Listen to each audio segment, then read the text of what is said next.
خوش آمدید ہیں علم کا ساتھی میں، تعلیم کا آپ کا ہم سفر۔ آج ہم ایک بہت ہی خاص کتاب پر بات کرنے والے ہیں، ایک اور ٹولے کی دا پاور آف ناؤ۔ جی بالکل۔ ہم اس کے شروع کے کچھ حصوں کو، مطلب تعارف اور پہلے 2 ابواب کو ذرا گہرائی میں دیکھیں گے، جی سمجھنے کی کوشش کریں گے کہ ٹولے صاحب یہ شعور، ذہن، تکلیف اور خاص طور پر حال میں جینے کی طاقت، اس سب کے بارے میں کیا کہتے ہیں۔ بالکل، اور یہ حصے اہم اس لیے ہیں کہ یہ پوری کتاب کی بنیاد ہے۔ ٹولے اپنے ذاتی تجربے سے شروع کرتے ہیں۔ اچھا، جی، کہ کیسے وہ شدید ذہنی اذیت سے گزرے اور پھر آپ کہیں ایک بیداری تک پہنچے، اور وہی تجربہ ان کی تعلیمات کی بنیاد بنا۔ تو ہم دیکھیں گے کہ وہ کیا بنیادی سبق سکھاتے ہیں۔ زبردست۔ تو آئیے شروع کرتے ہیں، باب باب دیکھتے ہیں کیا ہے۔ سب سے پہلے کتاب کا تعارف۔ یہ جاننا ضروری ہے کہ یہ خیالات آئے کہاں سے۔ ٹولے اپنی کہانی کیسے شروع کرتے ہیں؟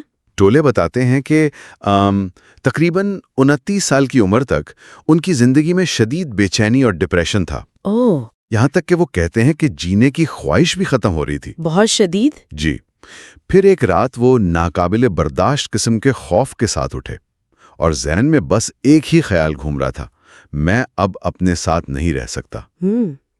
اپنے ساتھ نہیں رہ سکتا، یہ تو بڑا عجیب خیال ہے۔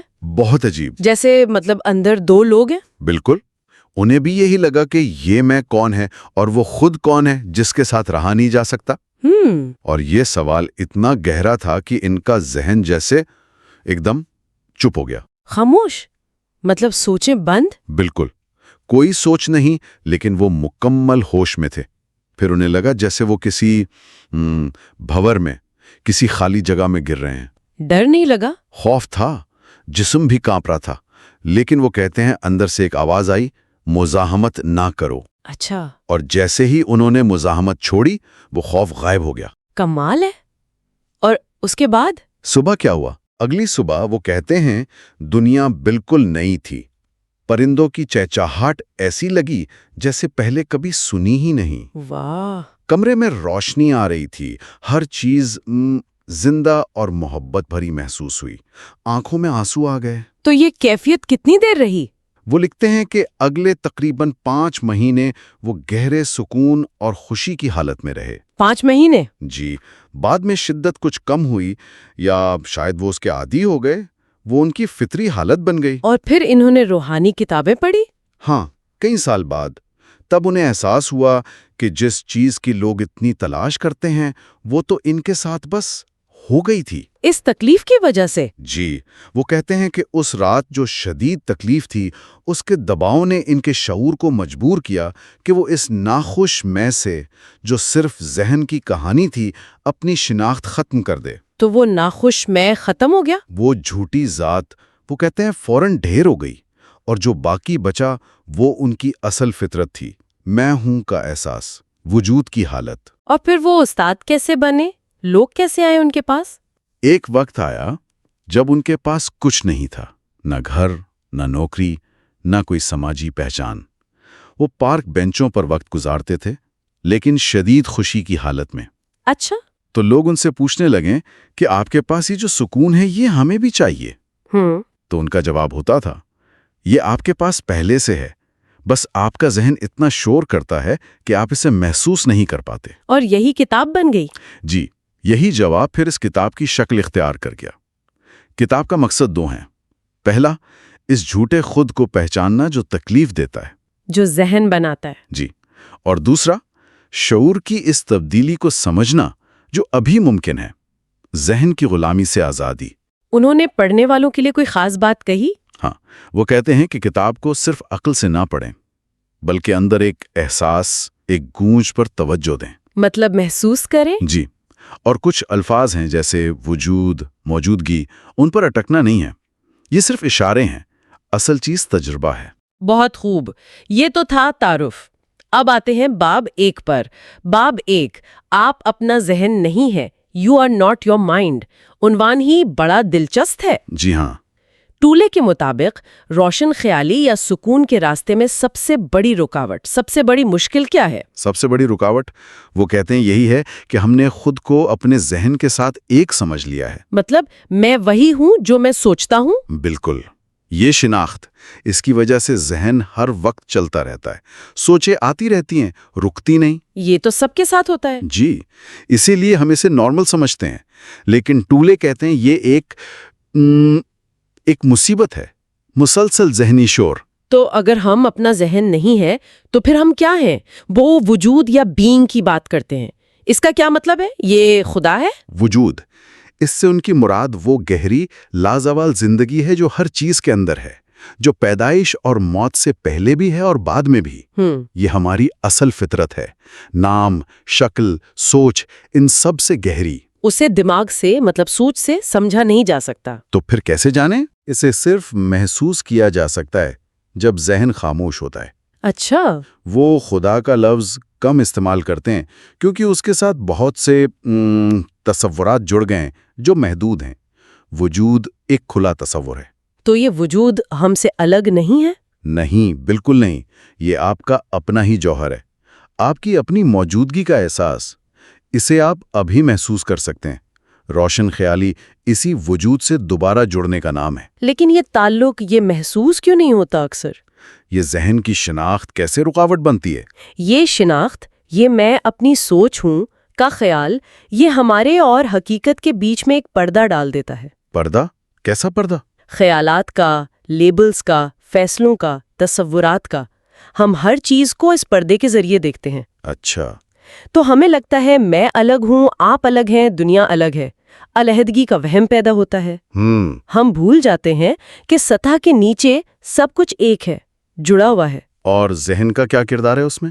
مسئلہ یہ ہے کہ ذہن، جو کہ ایک بہترین اوزار ہو سکتا تھا، وہ مالک بن گیا ہے۔ بالکل، ہم اسے استعمال نہیں کرتے، وہ ہمیں استعمال کرتا ہے، ہر وقت چلتا رہتا ہے۔ یہ بات تو واقعی سوچنے والی ہے۔ ہم سمجھتے ہیں ہم سوچ رہے ہیں، پر شاید سوچ ہمیں چلا رہی ہے۔ تو اس سے نکلیں کیسے؟ کیا سوچنا بند کر دیں؟ نہیں، سوچنا بند نہیں کرنا، سوچنا تو ضروری ہے، بلکہ اس سوچ کے غلام بننے سے آزاد ہونا ہے۔ اچھا، تو آزادی کیسے ملے؟ آزادی کا پہلا قدم یہ احساس ہے، یہ جاننا کہ میں وہ آواز نہیں ہوں جو میرے سر میں ہر وقت بولتی رہتی ہے۔ مطلب میں سوچنے والا نہیں ہوں؟ جی، جس لمحے آپ اس سوچنے والے کو، ان خیالات کو جیسے باہر سے دیکھنا شروع کرتے ہیں، بغیر الجھے، جیسے کوئی فلم دیکھ رہے ہوں۔ ہاں بالکل، غیر جانبداری سے، اسی لمحے آپ صرف سوچ نہیں رہتے، آپ وہ ہوش بن جاتے ہیں جو اس سوچ کو دیکھ رہا ہے۔ شعور کی ایک اونچی سطح بیدار ہو جاتی ہے۔ سوچنے والے کو دیکھنا، یہ کیسے کریں عملی طور پر؟ سر میں تو آوازیں آتی رہتی ہیں، تبصرے، فیصلے۔ بالکل، تقریباً سب کے ساتھ یہی ہے، وہ مسلسل تبصرہ، موازنہ، شکایت کرنے والی آواز۔ اسے بس سننا شروع کریں۔ سننا؟ جی، جیسے آپ کسی اور کی بات سن رہے ہوں، فیصلہ کیے بغیر، الجھے بغیر۔ جلد ہی آپ کو احساس ہوگا، ایک آواز وہاں ہے اور ایک میں یہاں ہوں جو اسے سن رہا ہے، اسے دیکھ رہا ہے۔ اچھا۔ یہ میں جو دیکھ رہا ہے، یہ سوچ نہیں ہے، یہ موجودگی ہے، یہ شعور ہے۔ اور اس سے کیا ہوگا؟ جب آپ اس طرح دیکھتے ہیں تو سوچ اپنی طاقت کھونے لگتی ہے، کیونکہ آپ اسے اپنی شناخت کی توانائی دینا بند کر دیتے ہیں۔ اچھا۔ یہ لازمی بے قابو سوچ کے خاتمے کا آغاز ہے۔ اور جب سوچ رکتی ہے تو کیا ہوتا ہے؟ کوئی خالی پن، ڈر لگتا ہے؟ ٹولے اسے نو مائنڈ کہتے ہیں، ذہن سے پاک حالت۔ یہ خالی پن نہیں بلکہ سکون ہے، گہری خاموشی۔ اچھا۔ یہ آپ کی وجود کے ساتھ جڑنے کی فطری حالت ہے۔ جتنی مشق کریں گے یہ سکون اتنا گہرا ہوگا۔ یہ کوئی ٹرانس یا بے ہوشی نہیں ہے، بلکہ زیادہ ہوش؟ جی، آپ پہلے سے زیادہ حاضر اور بیدار ہوتے۔ کوئی اور طریقہ بھی ہے اس حالت تک پہنچنے کا؟ ہاں، دوسرا طریقہ ہے اپنی پوری توجہ حال کے لمحے پر مرکوز کرنا۔ ابھی؟ جی، بالکل ابھی۔ جو بھی کر رہے ہیں اسے پوری توجہ سے کریں، ایک ایک حص کو استعمال کریں، جیسے سیڑھیاں چڑھتے ہوئے ہر قدم کو محسوس کرنا، یا ہاتھ دھوتے ہوئے پانی کا احساس؟ بالکل، یا گاڑی میں بیٹھ کر دروازہ بند کرنے کے بعد بس چند لمحے اپنی سانس پر توجہ دینا۔ یہ چھوٹی چھوٹی چیزیں ذہن کے شور کو کم کرتی ہیں۔ لیکن دنیا میں جینے کے لیے، مسائل حل کرنے کے لیے ذہن تو چاہیے نا؟ کیا یہ صلاحیت ختم ہو جائے گی؟ نہیں، ختم نہیں ہوگی، بلکہ بہتر ہو جائے گی۔ ذہن ایک اوزار ہے، جب ضرورت ہو استعمال کریں پھر رکھ دیں۔ روشن حالت میں جب آپ غیر ضروری ذہنی شور سے آزاد ہوتے ہیں تو آپ ذہن کو زیادہ فوکسڈ، زیادہ مؤثر طریقے سے استعمال کرتے ہیں۔ اچھا۔ تخلیقی کام، نئے آئیڈیاز، حقیقی ذہانت، یہ سب اکثر ذہنی خاموشی کے لمحات میں ہی آتے ہیں۔ بڑے سائنسدانوں نے بھی یہی کہا ہے۔ تو مسئلہ سوچنا نہیں، مسئلہ سوچ کو روک نہ پانا ہے۔ بالکل۔ اچھا، ذہن میں صرف سوچ نہیں، جذبات بھی ہوتے ہیں، ان کا کیا کردار ہے اس سب میں؟ جذبات ٹولے کہتے ہیں، وہاں پیدا ہوتے ہیں جہاں ذہن اور جسم ملتے ہیں۔ ذہن اور جسم کیسے؟ یہ آپ کے خیالات پر آپ کے جسم کا رد عمل ہے، یا یوں کہیں کہ آپ کے ذہن کا عکس آپ کے جسم میں۔ مثال؟ جیسے اگر آپ کوئی غصے والا یا حملہ آور خیال سوچیں تو جسم میں ایک توانائی پیدا ہوگی، ہم اسے غصہ کہتے ہیں۔ اچھا، تو جذبات خیالات سے جڑے ہیں؟ جی، اکثر ہم اپنے سارے خیالات سے تو واقف نہیں ہوتے، لیکن ہم اپنے جذبات کو محسوس کر کے جان سکتے ہیں کہ ذہن میں کیا چل رہا ہے۔ جسم زیادہ سچا ہوتا ہے۔ تو اگر کبھی خیال کچھ اور ہو اور احساس کچھ اور، تو کس کی سنیں؟ ٹولے کہتے ہیں جسم کی۔ اگر سوچ اور جذبے میں تضاد ہے تو جذبہ اس لمحے آپ کی اندرونی حالت کی زیادہ سچی تصویر دکھا رہا ہے۔ تو جذبات کو بھی دیکھنا ہے، ان کا مشاہدہ کرنا ہے۔ جی بالکل، ویسے ہی جیسے خیالات کا عادت ڈالیں خود سے پوچھنے کی، اس لمحے میرے اندر کیا محسوس ہو رہا ہے؟ تجزیہ نہیں کرنا؟ نہیں، صرف محسوس کرنا ہے، توجہ اندر لانی ہے۔ بغیر الجھے، بغیر یہ سوچے کہ میں غصہ ہوں۔ ہاں، جذبہ اکثر ایک بہت طاقتور، توانائی سے بھری سوچ ہوتی ہے، اس کے ساتھ شناخت کر لینا آسان ہے۔ جی۔ لیکن اگر آپ حاضر رہ کر اسے صرف محسوس کریں، بغیر اس کے زیر اثر آئے، بغیر اسے میں سمجھیں، تو آپ دیکھنے والے بن جاتے ہیں۔ اور تمام منفی جذبات کی جڑ کیا ہے؟ ٹولے کہتے ہیں کہ تمام منفی جذبات بنیادی طور پر ایک ہی جگہ سے آتے ہیں، اپنی اصل فطرت، اپنے وجود سے دوری کا احساس۔ اس بنیادی احساس کو وہ درد کہتے ہیں۔ لیکن محبت، خوشی، سکون جیسے مثبت جذبات، کیا وہ بھی ذہن کا حصہ ہیں؟ نہیں، ٹولے کے مطابق یہ جذبات نہیں ہیں، یہ وجود کی گہری حالتیں ہیں۔ اچھا؟ یہ تب محسوس ہوتی ہیں جب ذہن خاموش ہوتا ہے، جب سوچ میں وقفہ آتا ہے۔ ان کا کوئی الٹ نہیں ہوتا جیسے منفی جذبات کا ہوتا ہے۔ مطلب حقیقی خوشی درد میں نہیں بدلتی؟ جی، وہ اندر سے آتی ہے، جبکہ ذہن سے پیدا ہونے والی خوشی اکثر باہر کی چیزوں پر منحصر ہوتی ہے اور آتی جاتی رہتی ہے۔ بدھ نے کہا تھا کہ دکھ کی وجہ خواہش ہے، کیا ٹولے بھی یہی مانتے ہیں؟ ہاں، ملتا جلتا خیال ہے۔ وہ کہتے ہیں کہ تمام خواہشات ذہن کی کوششیں کہ وہ باہر کی چیزوں میں یا مستقبل میں وہ تکمیل تلاش کرے جو صرف اندر وجود کی خوشی میں مل سکتی ہے۔ تو خواہشات سے لڑنا نہیں ہے؟ نہیں، لڑنا نہیں ہے۔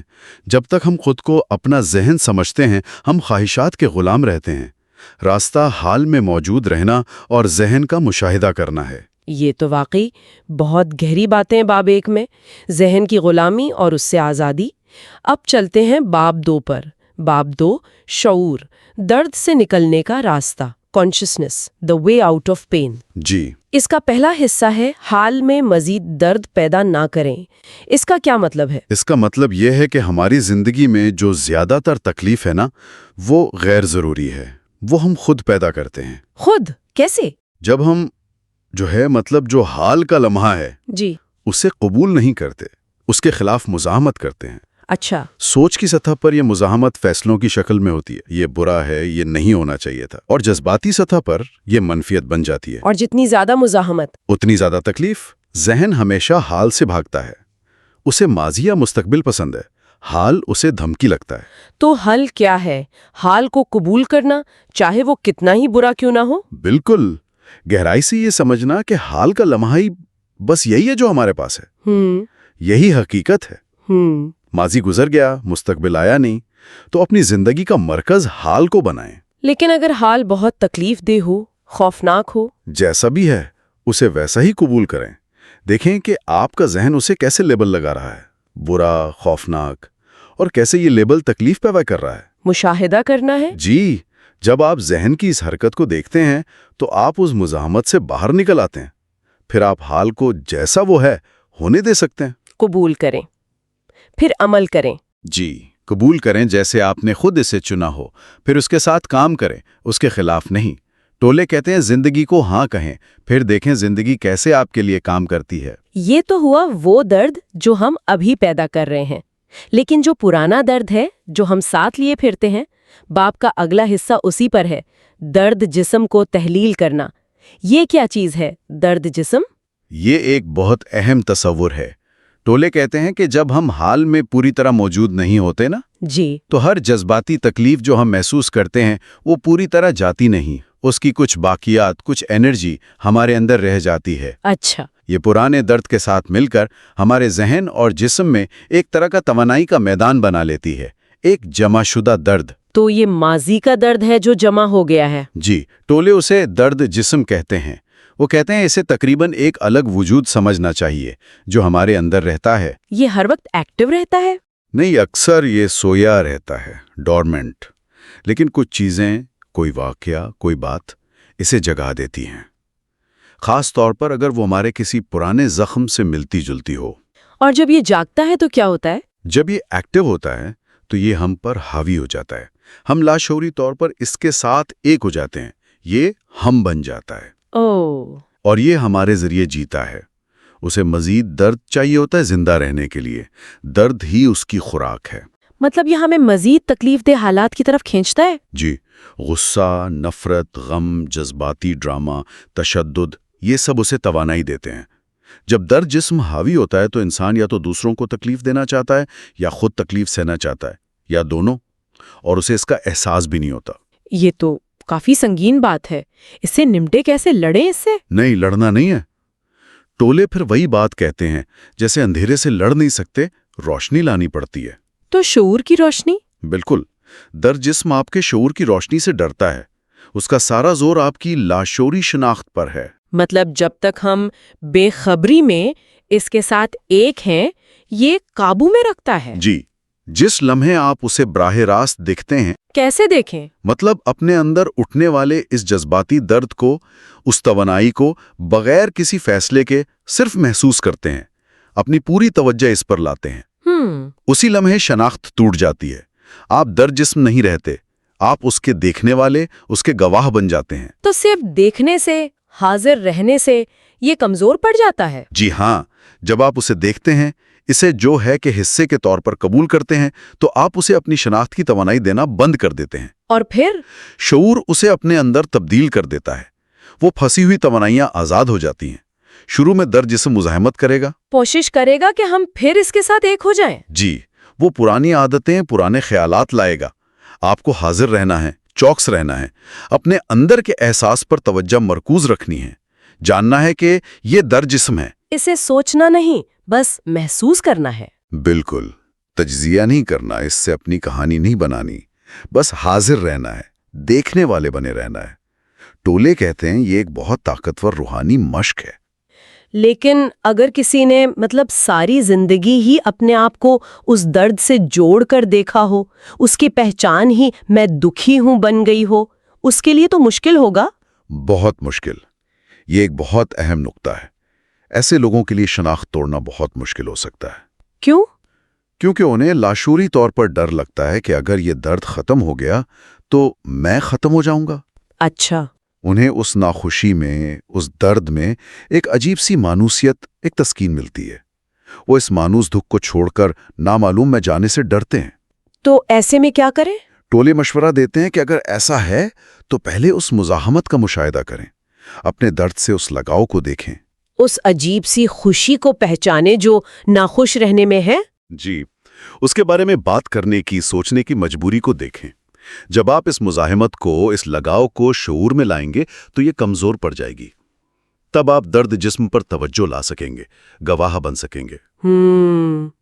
باب میں خوف کا بھی ذکر ہے، کیا خوف بھی اسی ذہن اور درد جسم سے جڑا ہے؟ جی، ٹولے دو طرح کے خوف میں فرق کرتے ہیں۔ ایک ہے عملی احتیاط، جیسے آگ سے بچنا۔ ٹھیک ہے۔ دوسرا ہے نفسیاتی خوف، مستقبل کے بارے میں پریشانی، وہ چیزیں جو ابھی نہیں ہوئی لیکن ہو سکتی ہیں۔ اچھا، یہ خوف تب پیدا ہوتا ہے جب ہمارا ذہن مستقبل میں اٹکا ہوتا ہے اور ہم حال سے کٹ جاتے ہیں، ایک خلا پیدا ہوتا ہے۔ اور اس نفسیاتی خوف کی جڑ کیا ہے؟ تمام نفسیاتی خوف کی جڑ میں ٹولے کہتے ہیں انا کا موت کا خوف ہے، فنا ہو جانے کا ڈر۔ انا کا یعنی ہماری وہ جھوٹی ذہن سے بنی ذات؟ جی، چونکہ انا بہت کمزور اور غیر محفوظ ہوتی ہے، اسے ہر وقت اپنے وجود کو خطرہ محسوس ہوتا ہے، موت کا خوف۔ یہ موت کا خوف ہماری روزمرہ زندگی پر کیسے اثر کرتا ہے؟ کوئی مثال؟ بہت طریقوں سے، جیسے بحث میں ہمیشہ خود کو صحیح اور دوسرے کو غلط ثابت کرنے کی شدید ضرورت۔ اچھا، وہ کیوں؟ کیونکہ یہ اپنی ذہنی پوزیشن کا دفاع کرنا ہے۔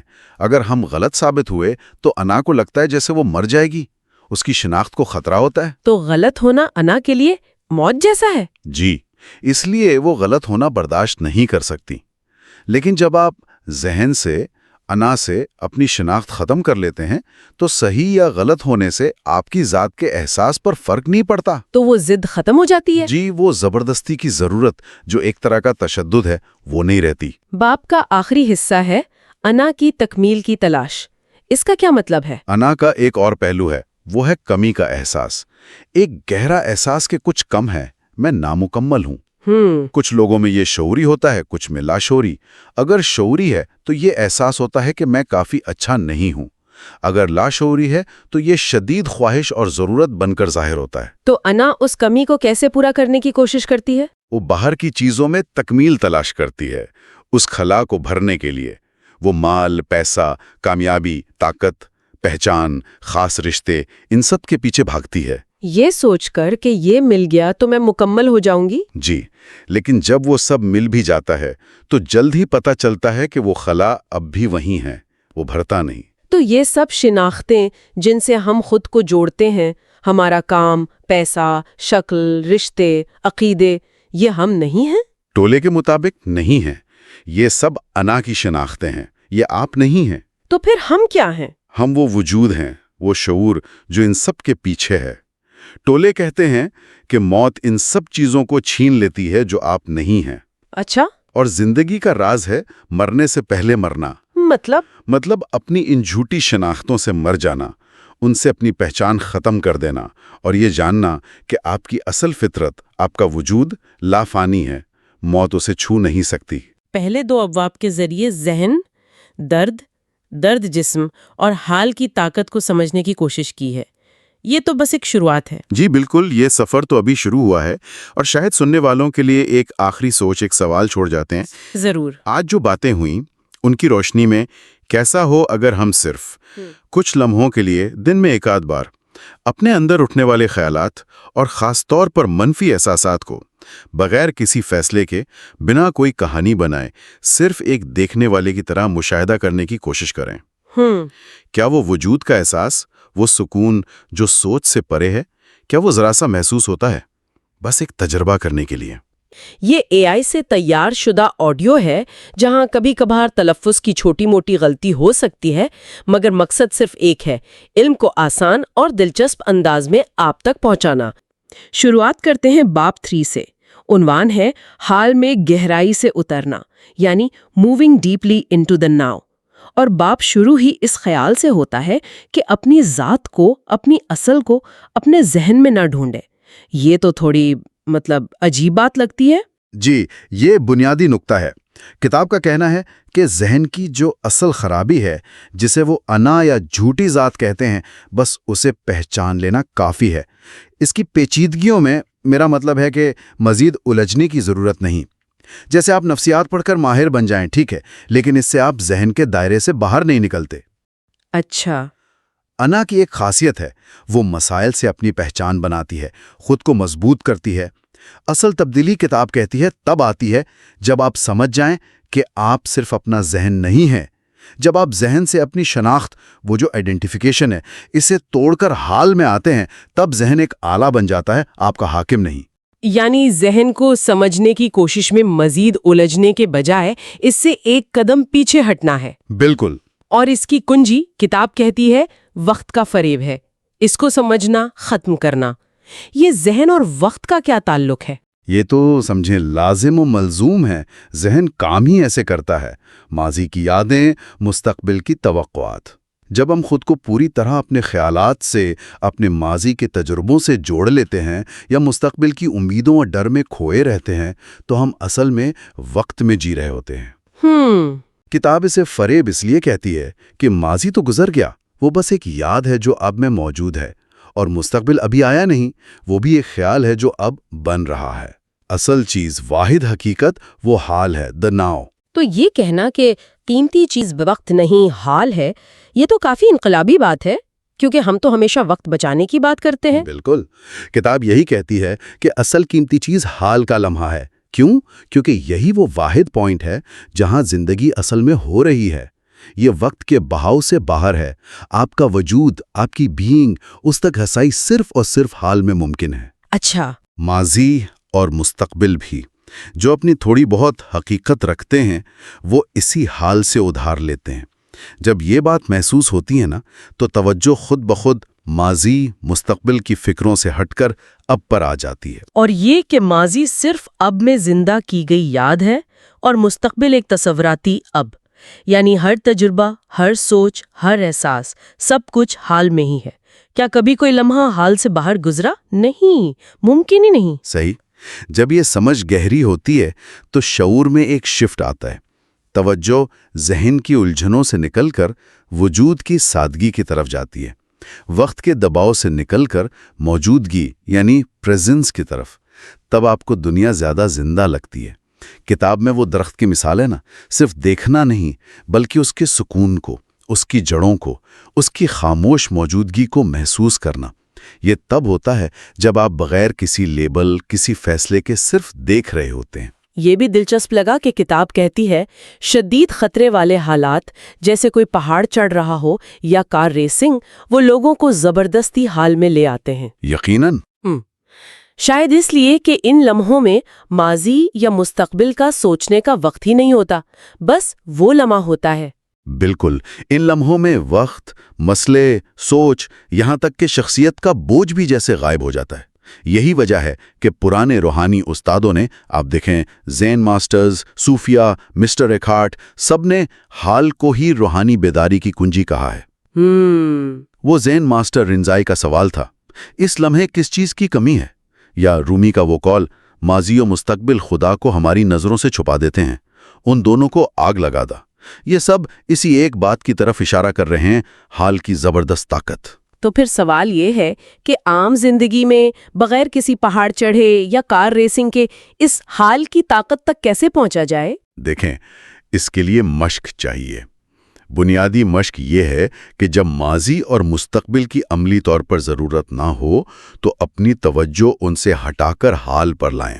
اپنے ذہن کو دیکھیں، وہ کیسے بار بار حال سے بھاگ کر ماضی یا مستقبل میں جاتا ہے۔ اپنے خیالات کو، اپنے جذبات کو، جسمانی احساسات کو، بغیر کسی تنقید، بغیر کسی فیصلے کے، بس ایک غیر جانبدار گواہ کی طرح دیکھیں۔ اچھا۔ یہ دیکھنا، یہ مشاہدہ خود موجودگی یعنی پریزنس پیدا کرتا ہے۔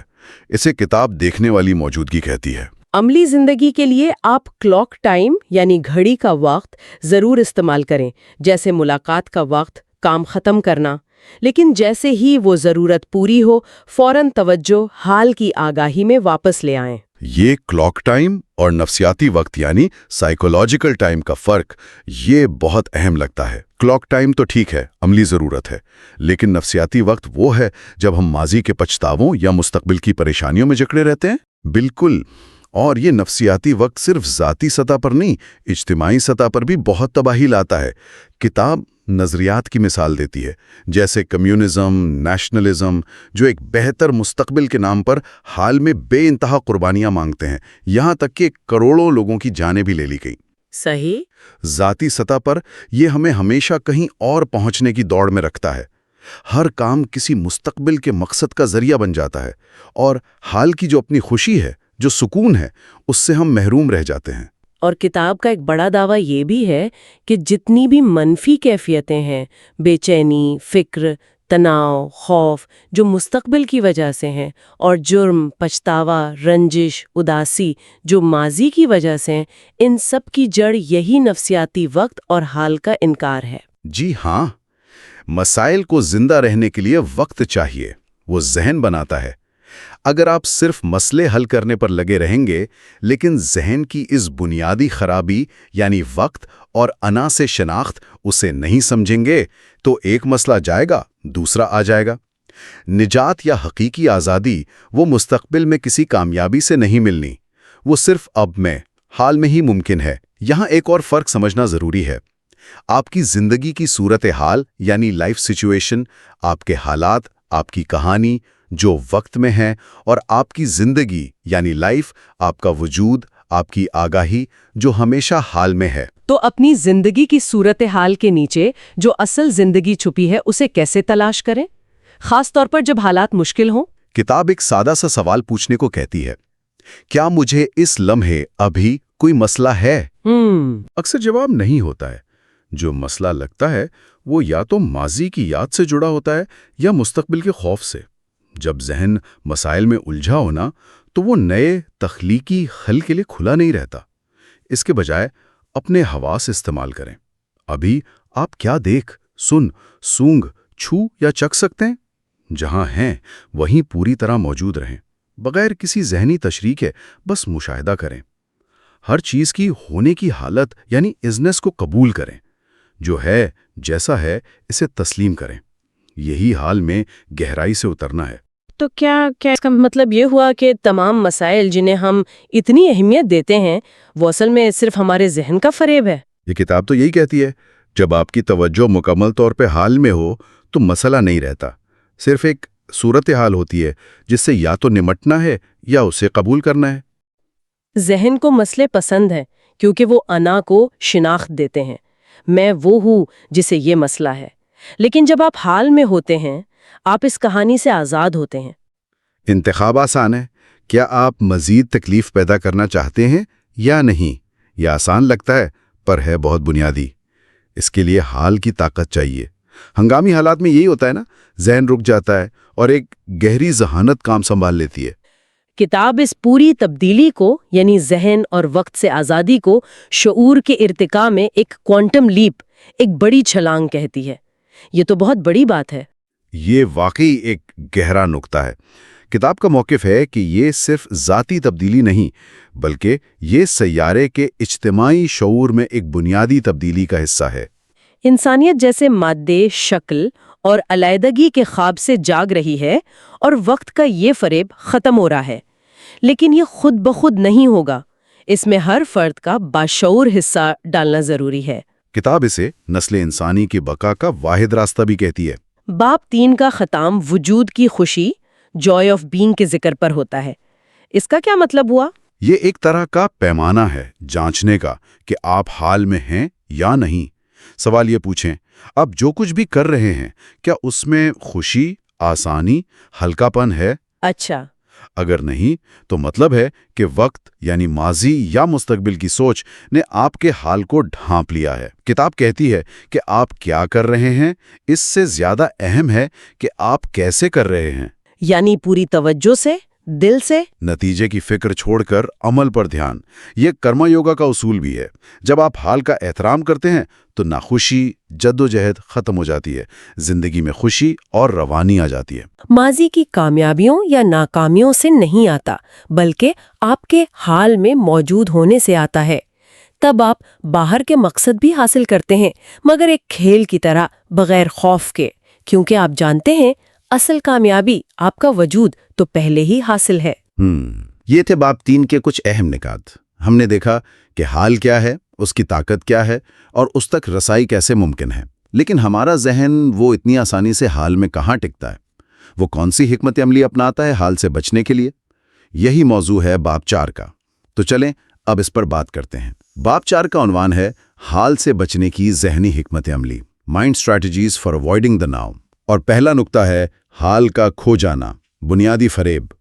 کتاب کہتی ہے کہ ان باتوں کو صرف سمجھ لینا کافی نہیں، انہیں جینا ہوگا۔ بالکل، وقت سے آزادی کا مطلب صرف یہ جاننا نہیں کہ ماضی گزر گیا، مستقبل آیا نہیں، بلکہ وہ جو نفسیاتی ضرورت ہے نا کہ ہم اپنی پہچان ماضی سے بنائیں یا مستقبل میں کوئی تکمیل ڈھونڈیں، اس ضرورت سے آزاد ہونا ہے۔ صحیح۔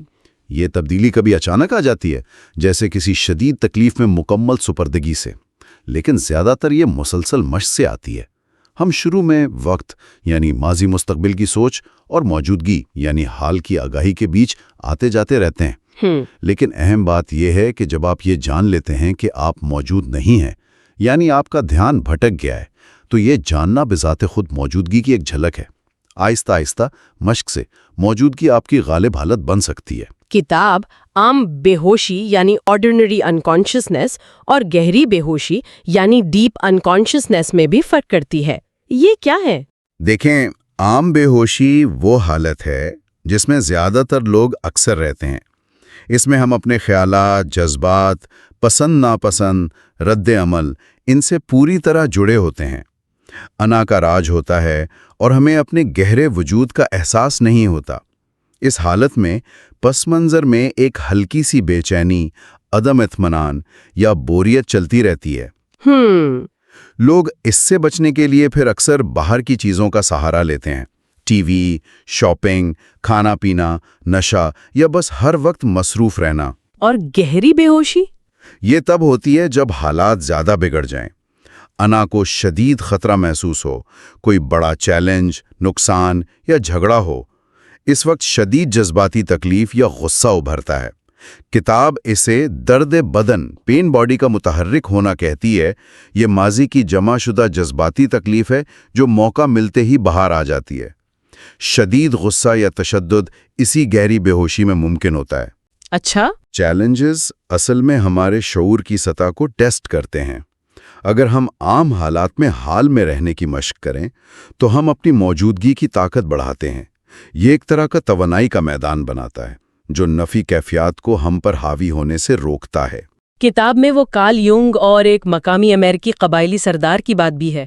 سردار نے کہا تھا کہ سفید فام لوگوں کے چہرے تناؤ زدہ، آنکھیں گھورتی ہوئی لگتی ہیں، جیسے وہ ہمیشہ کچھ تلاش کر رہے ہوں، بے چین۔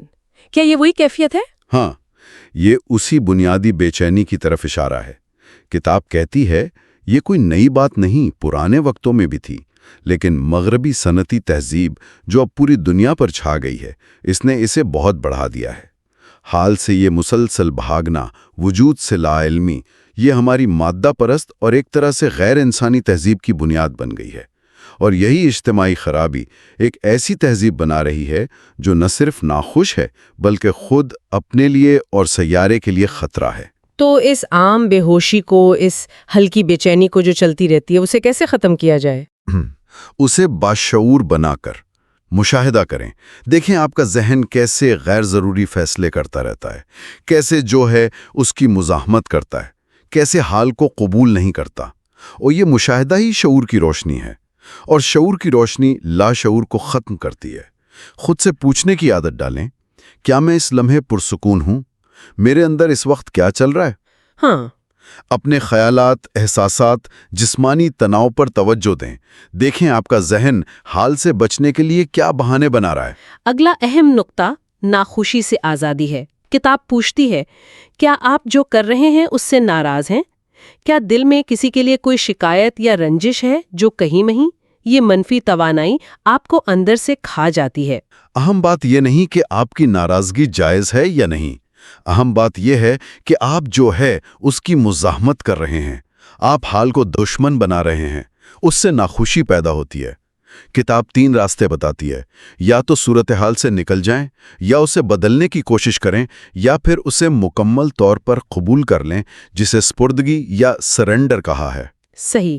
اگر آپ صورتحال بدلنا یا اس سے نکلنا بھی چاہتے ہیں تو بھی پہلا قدم منفی سوچ کو چھوڑنا ہے۔ منفی سوچ کے ساتھ کیا گیا کام اکثر مؤثر نہیں ہوتا اور مسئلے پیدا کرتا ہے۔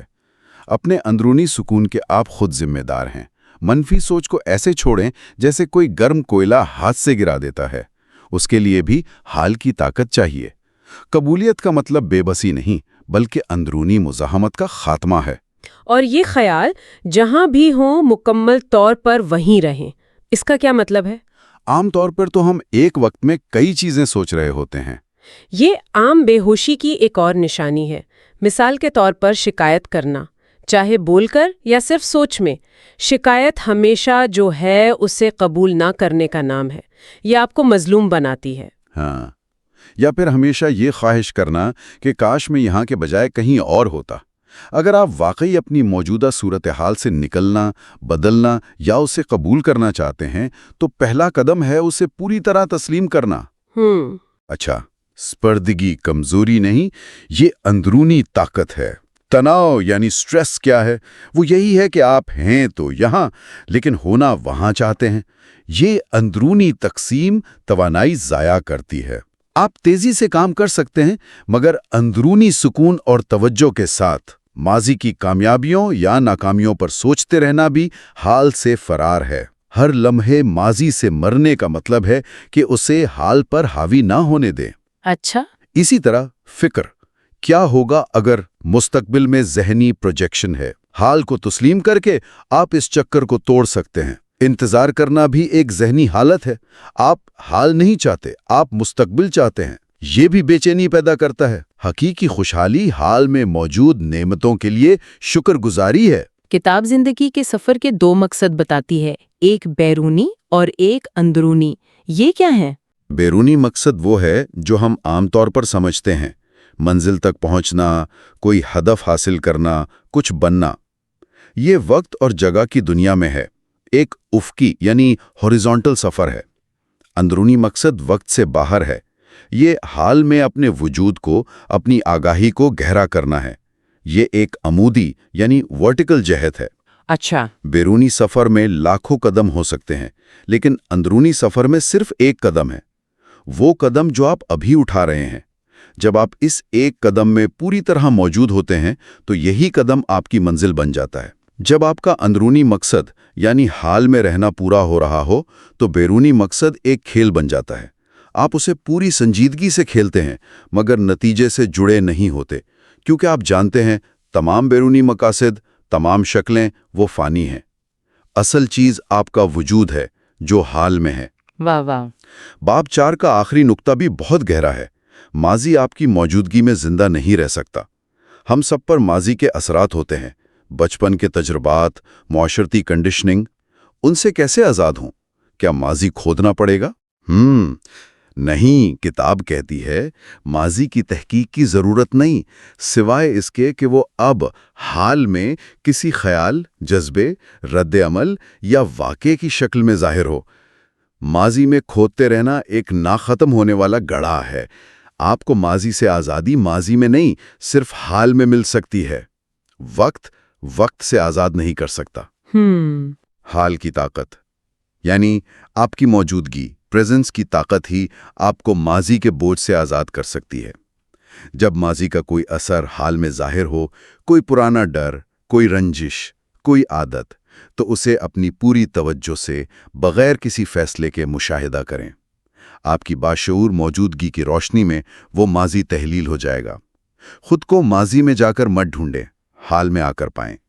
ماضی صرف آپ کی غیر موجودگی میں، آپ کی بے دھیانی میں زندہ رہ سکتا ہے۔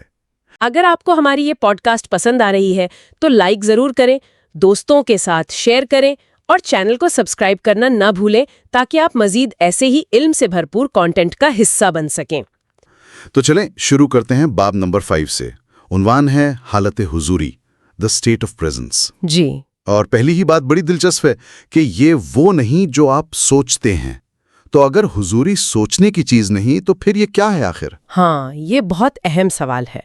دیکھیں، حضوری کوئی خیال نہیں، کوئی کانسیپٹ نہیں ہے جسے آپ سوچ کر سمجھ لیں۔ اچھا، ذہن مطلب اسے پکڑ ہی نہیں سکتا۔ حضوری کو سمجھنا ہے تو حاضر ہونا پڑے گا، اسے محسوس کرنا ہوگا۔ محسوس کرنا کیسے؟ مصنف ایک چھوٹا سا تجربہ بتاتا ہے کہ آنکھیں بند کریں اور خود سے پوچھیں میرا اگلا خیال کیا ہوگا، اور پھر پوری توجہ سے، بالکل ایک بلی کی طرح جو چوہے کے سوراخ پر نظر جمائے بیٹھی ہو، انتظار کریں اگلے خیال کا۔ تو اس انتظار میں کیا ہوتا ہے؟ جب آپ اتنی شدت سے، اتنی توجہ سے انتظار کر رہے ہوتے ہیں نا، تو آپ مکمل طور پر چوکس تو ہوتے ہیں لیکن ذہن بالکل خاموش ہوتا ہے۔ کوئی سوچ نہیں آتی؟ کوئی سوچ نہیں۔ آپ ساکن ہیں مگر بے حس نہیں ہیں، انتہائی بیدار، الرٹ۔ یہی ایک طرح سے حضوری کی جھلک ہے۔ اچھا، اور جیسے ہی وہ توجہ کی شدت ذرا سی کم ہوتی ہے فوراً خیالات واپس آ جاتے ہیں۔ وہ زین ماسٹرز والی مثال بھی دلچسپ تھی جی کہ وہ پیچھے سے آ کر اچانک چھڑی مارتے تھے۔ ہاں، اچھا، ذہن اسے پکڑ ہی نہیں سکتا۔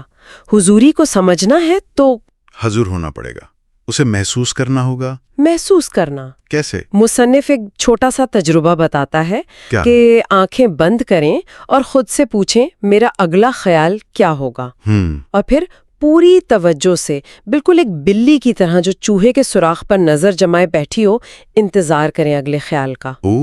تو اس انتظار میں کیا ہوتا ہے؟ جب آپ اتنی شدت سے اتنی توجہ سے انتظار کر رہے ہوتے ہیں نا تو آپ مکمل طور پر چوکس تو ہوتے ہیں لیکن ذہن بالکل خاموش ہوتا ہے۔ کوئی سوچ نہیں آتی؟ کوئی سوچ نہیں، آپ ساکن ہیں مگر بے حس نہیں ہیں، انتہائی بیدار، الرٹ۔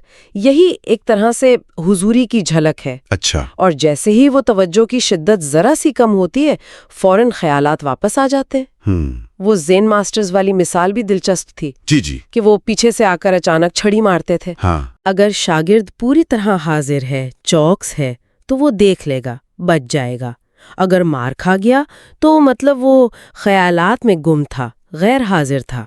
تو گویا روزمرہ زندگی میں حاضر رہنے کا مطلب ہے اپنے اندر موجود رہنا، اپنے جسم میں رہنا، خیالات میں کھوئی نہ رہنا۔ بالکل، جسم کی جو اندرونی توانائی ہے نا اسے محسوس کرنا، جسمانی آگاہی، یہی ہمیں حال میں ابھی اس لمحے میں رکھتی ہے، ورنہ ذہن تو بس بھٹکاتا رہتا ہے، ماضی میں، مستقبل میں۔ صحیح۔ اور اسی سے جڑا ہے انتظار کا تصور۔ ہاں، یہ عام انتظار تو نہیں لگتا۔ نہیں، یہ وہ بوریت والے انتظار نہیں ہے، یہ ایک چوکس بیدار حالت ہے، جیسے کچھ بھی ہو سکتا ہے کسی بھی لمحے۔ اور اگر آپ بالکل جاگتے ہوئے بالکل ساکن نہیں ہیں تو آپ وہ لمحہ کھو دیں گے۔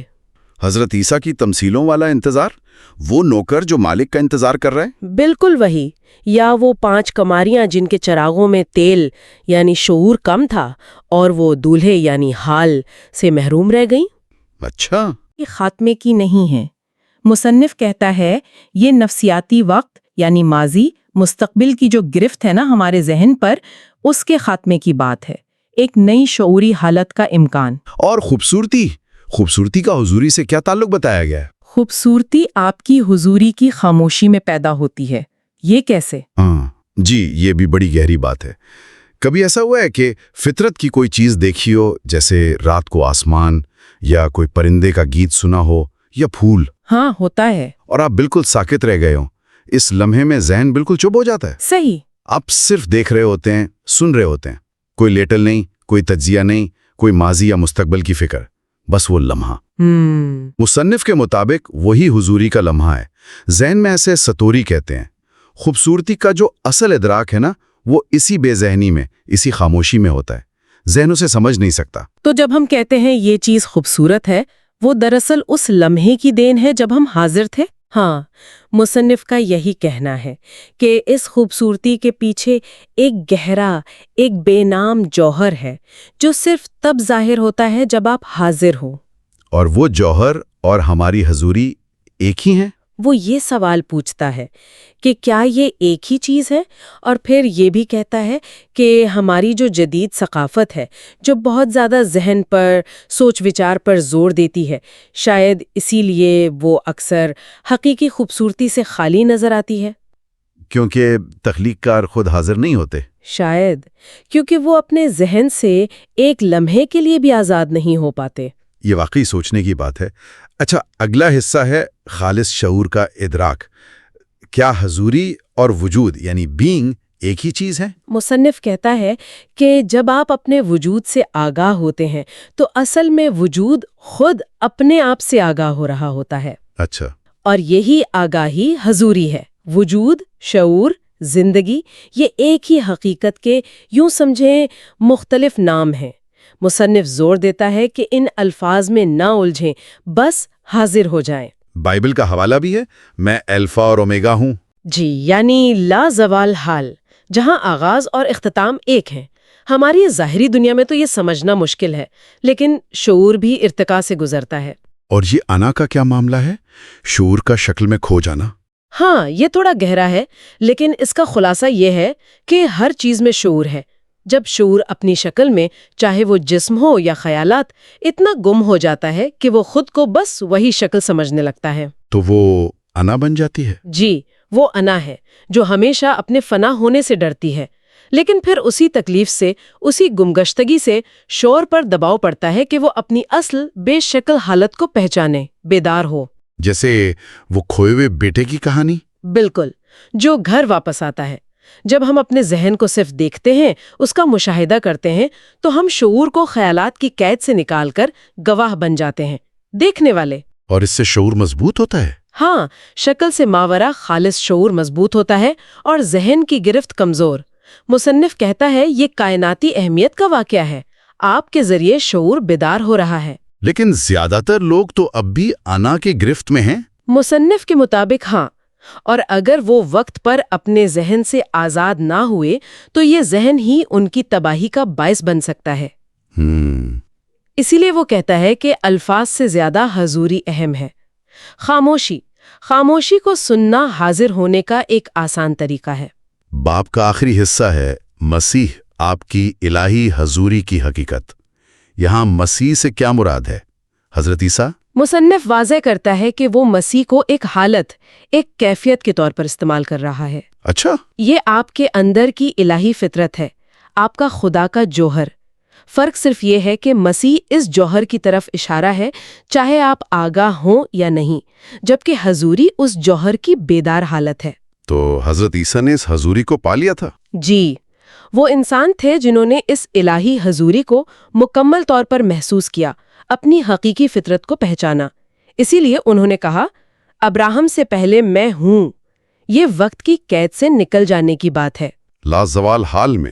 بالکل، خدا کی تعریف بھی یہی ہے نا، میں جو ہوں سو ہوں، کوئی ماضی مستقبل نہیں، صرف حضوری۔ تو پھر مسیح کی دوسری آمد کیا ہے؟ مصنف کے مطابق یہ کسی شخص کی آمد نہیں، بلکہ انسانی شعور میں ایک تبدیلی ہے، وقت سے حضوری کی طرف، سوچ سے خالص شعور کی طرف۔ یعنی یہ ایک اجتماعی تبدیلی ہے؟ جی، اور وہ کہتا ہے کہ مسیح کو شخصی نہ بنائیں۔ روشن ضمیر استاد بھی عام انسان ہوتے ہیں، بس وہ حضوری میں جیتے ہیں۔ ان کی موجودگی دوسروں میں حضوری جگا سکتی ہے، لیکن ان پر انحصار ٹھیک نہیں۔ کیونکہ حضوری تو ایک ہے، میری یا تیری نہیں۔ بالکل، حضوری ایک ہے۔ بہت خوب، یہ تو باب 5 کا بڑا اچھا جائزہ ہو گیا۔ اب چلتے ہیں باب نمبر 6 کی طرف۔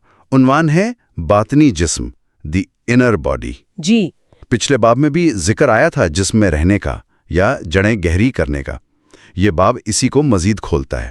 پہلا حصہ کہتا ہے وجود آپ کا سب سے گہرا نفس ہے۔ ہاں، یہ باب بتاتا ہے کہ ہمارا جسم صرف یہ گوشت پوست کا ڈھانچہ نہیں ہے، یہ اصل میں وجود، بینگ تک پہنچنے کا ایک راستہ ہے۔ وجود یعنی وہ میں ہوں کا احساس؟ جی، وہ میں ہوں کا احساس جو نام اور شکل سے بھی پہلے ہے، جسے سوچا نہیں جا سکتا، صرف محسوس کیا جا سکتا ہے۔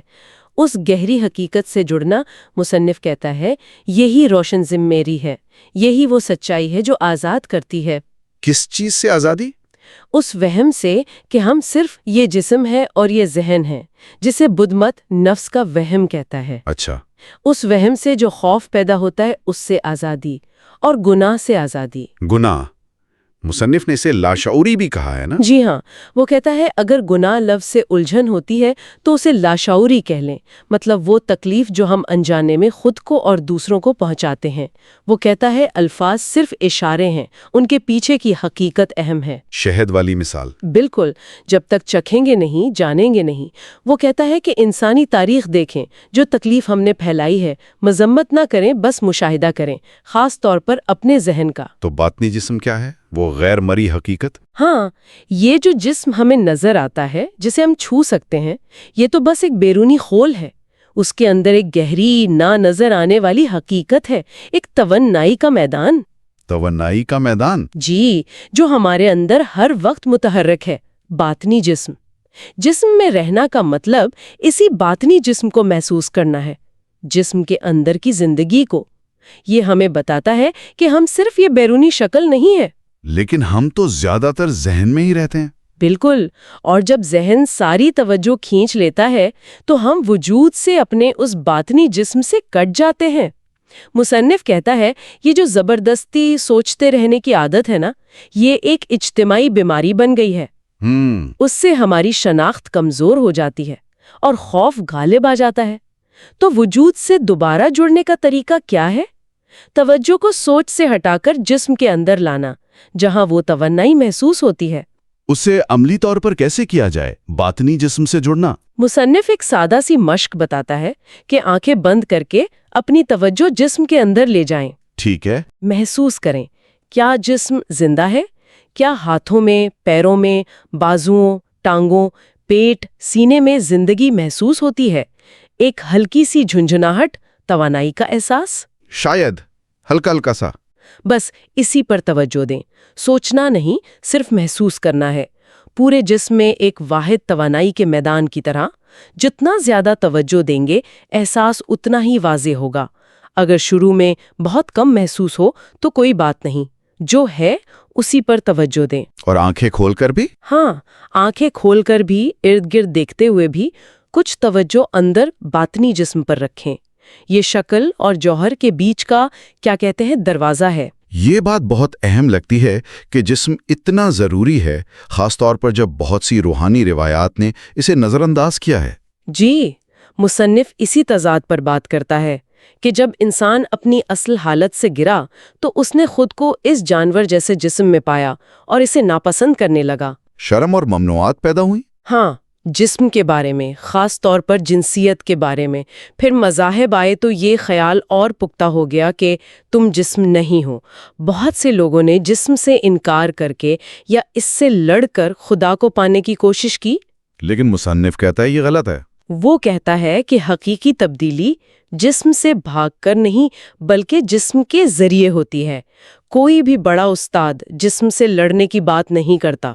حضرت عیسیٰ کا قول تمہارا سارا جسم نور سے بھر جائے گا اسی طرف اشارہ ہے۔ جسم پر خطبہ والے حصے میں بھی یہی بات ہے۔ جی، اس کا خلاصہ یہی ہے کہ یہ نظر آنے والا جسم حتمی حقیقت نہیں، مگر اس سے منہ نہ موڑیں، کیونکہ اسی کے اندر آپ کی لازوال حقیقت چھپی ہے۔ سچائی کہیں اور نہیں، آپ کے جسم کے اندر ہے۔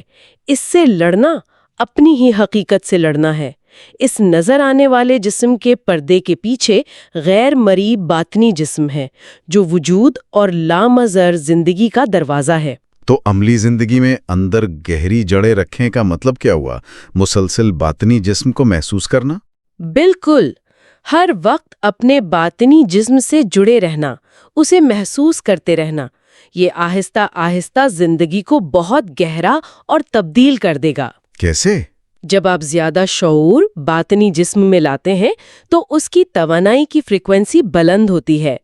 اس بلند سطح پر منفی چیزیں جیسے منفی خیالات یا جذبات آپ پر اتنا اثر نہیں کر سکتیں اور آپ مثبت حالات کو اپنی طرف کھینچتے ہیں۔ اور یہ حال میں بھی رکھتا ہے؟ جی ہاں، آپ حال میں لنگر انداز رہتے ہیں، نہ بیرونی دنیا میں کھوتے ہیں نہ اپنے ذہن میں۔ خیالات، جذبات، خوف، خواہشات وہ شاید ہوں گے مگر وہ آپ پر حاوی نہیں ہوں گے۔ تو انتظار کے لمحات، ٹریفک جام، یہ سب موقع بن جاتے ہیں؟ بالکل، ان لمحات کو باطنی جسم محسوس کرنے کے لیے استعمال کریں۔ یہ بوریت کو خوشگواری میں بدل سکتا ہے۔ اور جب مشکلات آئیں، کوئی چیلنج؟ فوراً اسی لمحے عادت ڈالیں کہ توجہ اندر لے جائیں، باطنی جسم کے توانائی کے میدان پر۔ کوئی بھی دیر کریں گے تو پرانا مشروط رد عمل غالب آ جائے گا۔ حاضر ہو جانے سے رد عمل بہتر ہوگا؟ ہاں، جب آپ اندر توجہ مرکوز کرتے ہیں، باطنی جسم کو محسوس کرتے ہیں، اب فوراً ساکن اور حاضر ہو جاتے ہیں، کیونکہ آپ نے شعور کو ذہن سے نکال لیا ہے۔ اب اگر رد عمل کی ضرورت ہے بھی تو وہ اس گہری حاضر سطح سے آئے گا۔ وہ چٹان پر گھر بنانے والی مثال کی طرح؟ بالکل وہی۔ لیکن اگر کسی کو باطنی جسم پر توجہ دینے سے تکلیف محسوس ہو، کوئی پرانا درد یا غصہ؟ ہاں، یہ ہو سکتا ہے۔ مصنف کہتا ہے کہ یہ باقی ماندہ دبے ہوئے جذبات ہو سکتے ہیں جن کا ہمیں پتہ ہی نہیں تھا۔ تو کیا کریں؟ باطنی جسم تک گہری رسائی سے پہلے ان جذبات کو توجہ دینا ضروری ہے۔ توجہ کا مطلب ان کے بارے میں سوچنا نہیں، بلکہ انہیں پوری طرح محسوس کرنا، انہیں تسلیم کرنا، قبول کرنا جیسا کہ وہ ہیں۔ صرف محسوس کرنا؟ جی، پوری توجہ کا مطلب ہی قبولیت ہے۔ مصنف کہتا ہے کہ جب ہم جسم میں نہیں ہوتے تو ایک جذبہ دنوں یا ہفتوں تک اندر اٹکا رہ سکتا ہے، اور وہ دوسرے منفی جذبات سے مل کر درد جسم، پین باڈی بنا سکتا ہے، جو سالوں تک ہماری توانائی چوستا رہتا ہے۔ اور معافی کا کیا کردار ہے اس میں؟ اگر آپ محسوس کر رہے ہیں اور ساتھ ہی ذہن میں شکایت، الزام تراشی یا ناراضگی چل رہی ہے، تو اس کا مطلب ہے آپ نے معاف نہیں کیا ہے۔ معافی کس کو؟ کسی دوسرے کو، خود کو، یا کسی بھی حالت کو جسے آپ کا ذہن قبول نہیں کر رہا۔ معافی کا مطلب ہے اپنی شکایت کو چھوڑ دینا، غم کو جانے دینا۔ یہ تب ہوتا ہے جب آپ دیکھتے ہیں کہ شکایت صرف آپ کی انا کو مضبوط کر رہی ہے۔ تو ذہن معاف نہیں کر سکتا؟ نہیں، ذہن کی فطرت ہی عدم معافی ہے۔ صرف آپ، یعنی آپ کا حاضر وجود معاف کر سکتا ہے۔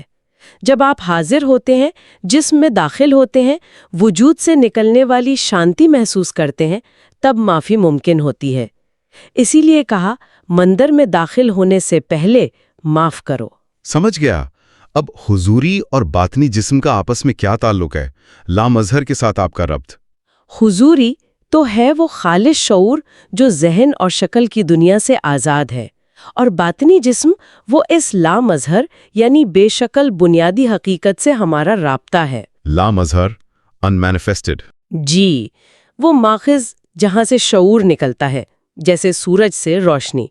باطنی جسم کی آگاہی اصل میں شعور کا اپنے ماخذ کو یاد کرنا ہے، اس کی طرف لوٹنا ہے۔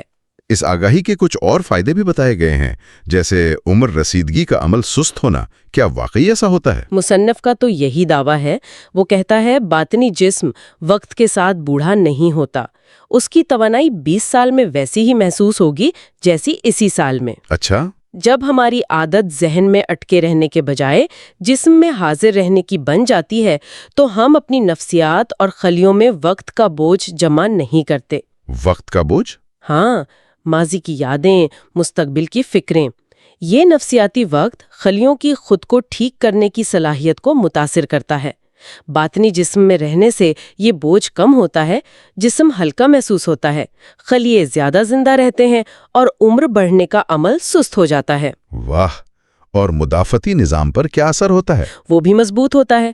جب آپ جسم میں زیادہ شعور لاتے ہیں تو گویا ہر خلیہ جاگ جاتا ہے، خوش ہوتا ہے، جسم کو آپ کی توجہ پسند ہے۔ یہ خود شفا یابی کی طرح ہے؟ جی، ایک طاقتور شکل۔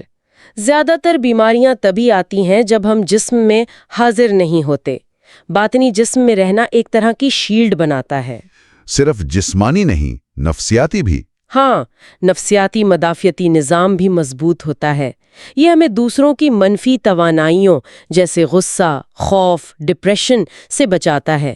یہ کوئی دیوار کھڑی کر کے نہیں، بلکہ ہماری اپنی توانائی کی فریکوینسی کو اتنا بلند کر دیتا ہے کہ کم فریکوینسی والی چیزیں ہم پر اثر نہیں کر پاتی، وہ جیسے ایک مختلف حقیقت میں موجود ہوتی ہیں۔ اس کے لیے کوئی خاص مشق بھی بتائی گئی تھی؟ جی، ایک سادہ سی خود شفا یابی کی مشق ہے، خاص طور پر جب بیماری کی پہلی علامت محسوس ہو، یا ویسے بھی مدافعتی نظام کو بہتر بنانے کے لیے۔ کیسے کرتے ہیں؟ فارغ وقت میں، خاص طور پر رات کو سونے سے پہلے اور صبح اٹھنے سے فوراً پہلے لیٹ جائیں، آنکھیں بند، باری باری جسم کے مختلف حصوں پر توجہ مرکوز کریں، ہاتھ، پیر، بازو، ٹانگیں، پیٹ، سینہ، سر وغیرہ۔ ان میں زندگی کی توانائی کو شدت سے محسوس کریں، ہر حصے پر کوئی 15 سیکنڈ رکیں۔ ٹھیک ہے۔ پھر توجہ کو ایک لہر کی طرح پورے جسم میں چند بار اوپر نیچے دوڑائیں، پیروں سے سر تک، سر سے پیروں تک۔ آخر میں پورے باطنی جسم کو ایک واحد توانائی کے میدان کے طور پر محسوس کریں، اور کچھ منٹ اسی احساس میں ٹھہریں۔ یہ تو کیا جا سکتا ہے، لیکن اگر کسی کو شروع میں باطنی جسم سے رابطہ کرنا مشکل لگے، ذہن بہت شور مچا رہا ہو، ایسی صورت میں مصنف کہتا ہے کہ پہلے اپنی سانس پر توجہ مرکوز کرنا آسان ہوتا ہے۔ سانس پر؟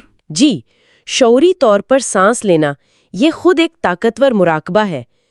توجہ کے ساتھ سانس کو جسم میں آتے اور جاتے ہوئے دیکھیں. محسوس کریں کہ پیٹ ہر سانس کے ساتھ ہلکا سا پھیلتا اور سکڑتا ہے. تصور سے بھی مدد مل سکتی ہے؟ ہاں، اگر آسان لگے تو تصور کریں کہ آپ روشنی میں سانس لے رہے ہیں اور وہ روشنی آپ کے جسم کو بھر رہی ہے، اسے روشن بنا رہی ہے. پھر آہستہ آہستہ تصور سے ہٹ کر جسم کے اندر کے احساس پر زیادہ توجہ دیں. تو کیا اس سب کا مطلب یہ ہے کہ ذہن کا استعمال بالکل ختم کر دیں، سوچنا بند کر دیں؟ نہیں، بالکل نہیں. مصنف کہتا ہے کہ جب آپ کو کسی خاص مقصد کے لیے ذہن استعمال کرنا ہو تو اسے اپنے باطنی جسم کے ساتھ مل کر استعمال کریں. مل کر؟ کیسے؟ پہلے آپ کو بغیر سوچے سمجھے باشعور ہونے یعنی حاضر رہنے کے قابل ہونا ہوگا، اور اس حالت میں جانے کا آسان ترین راستہ جسم ہے. جب بھی کسی جواب، حل یا تخلیقی خیال کی ضرورت ہو تو ایک لمحے کے لیے سوچنا بند کریں. توجہ اپنے اندرونی توانائی کے میدان پر لائیں، خاموشی سے آگاہ ہوں. اور پھر جب سوچیں گے تو وہ سوچ تازہ ہوگی، تخلیقی ہوگی. عادت ڈالیں کہ سوچنے اور اندرونی خاموشی کو سننے کے درمیان آتے جاتے رہیں، یعنی صرف سر سے نہ سوچیں، پورے جسم سے سوچیں. پورے جسم سے سوچیں؟ واہ! اور آخر میں سننے کے بارے میں کیا؟ سننے کا فن. یہ بہت اہم ہے. جب کسی دوسرے کو سن رہے ہوں تو صرف اپنے ذہن سے، اپنے کانوں سے نہ سنیں، اپنے پورے جسم سے سنیں. جسم سے سننا؟ جی. سنتے وقت اپنے باطنی جسم کے توانائی کے میدان کو محسوس کریں. اس سے کیا ہوتا ہے کہ آپ کی توجہ سوچنے سے ہٹ جاتی ہے، ایک خاموش جگہ بن جاتی ہے آپ کے اندر. اب آپ بغیر اپنے خیالات کی مداخلت کے حقیقی معنوں میں دوسرے کو سن سکتے ہیں. آپ دوسرے کو جگہ دے رہے ہیں؟ بالکل، ہونے کی جگہ. یہ سب سے قیمتی تحفہ ہے جو آپ کسی کو دے سکتے ہیں. زیادہ تر لوگ سننا نہیں جانتے کیونکہ ان کی توجہ اپنی سوچوں پر ہوتی ہے. وہ دوسرے کے الفاظ سے زیادہ اپنے جواب پر غور کر رہے ہوتے ہیں. اور الفاظ کے پیچھے جو وجود ہے اسے محسوس نہیں کرتے. بالکل. اور ظاہر ہے آپ دوسرے کے وجود کو اپنے وجود کے ذریعے ہی محسوس کر سکتے ہیں. یہی تو وحدت کا، محبت کا آغاز ہے. گہری سطح پر ہم سب ایک ہیں. تو زیادہ تر رشتے صرف ذہنوں کا ٹکراؤ ہے؟ مصنف کہتا ہے کہ ہاں، انسانوں کا میل جول نہیں، بس ذہنوں کا تعامل. اسی لیے رشتوں میں اتنا تنازع ہوتا ہے.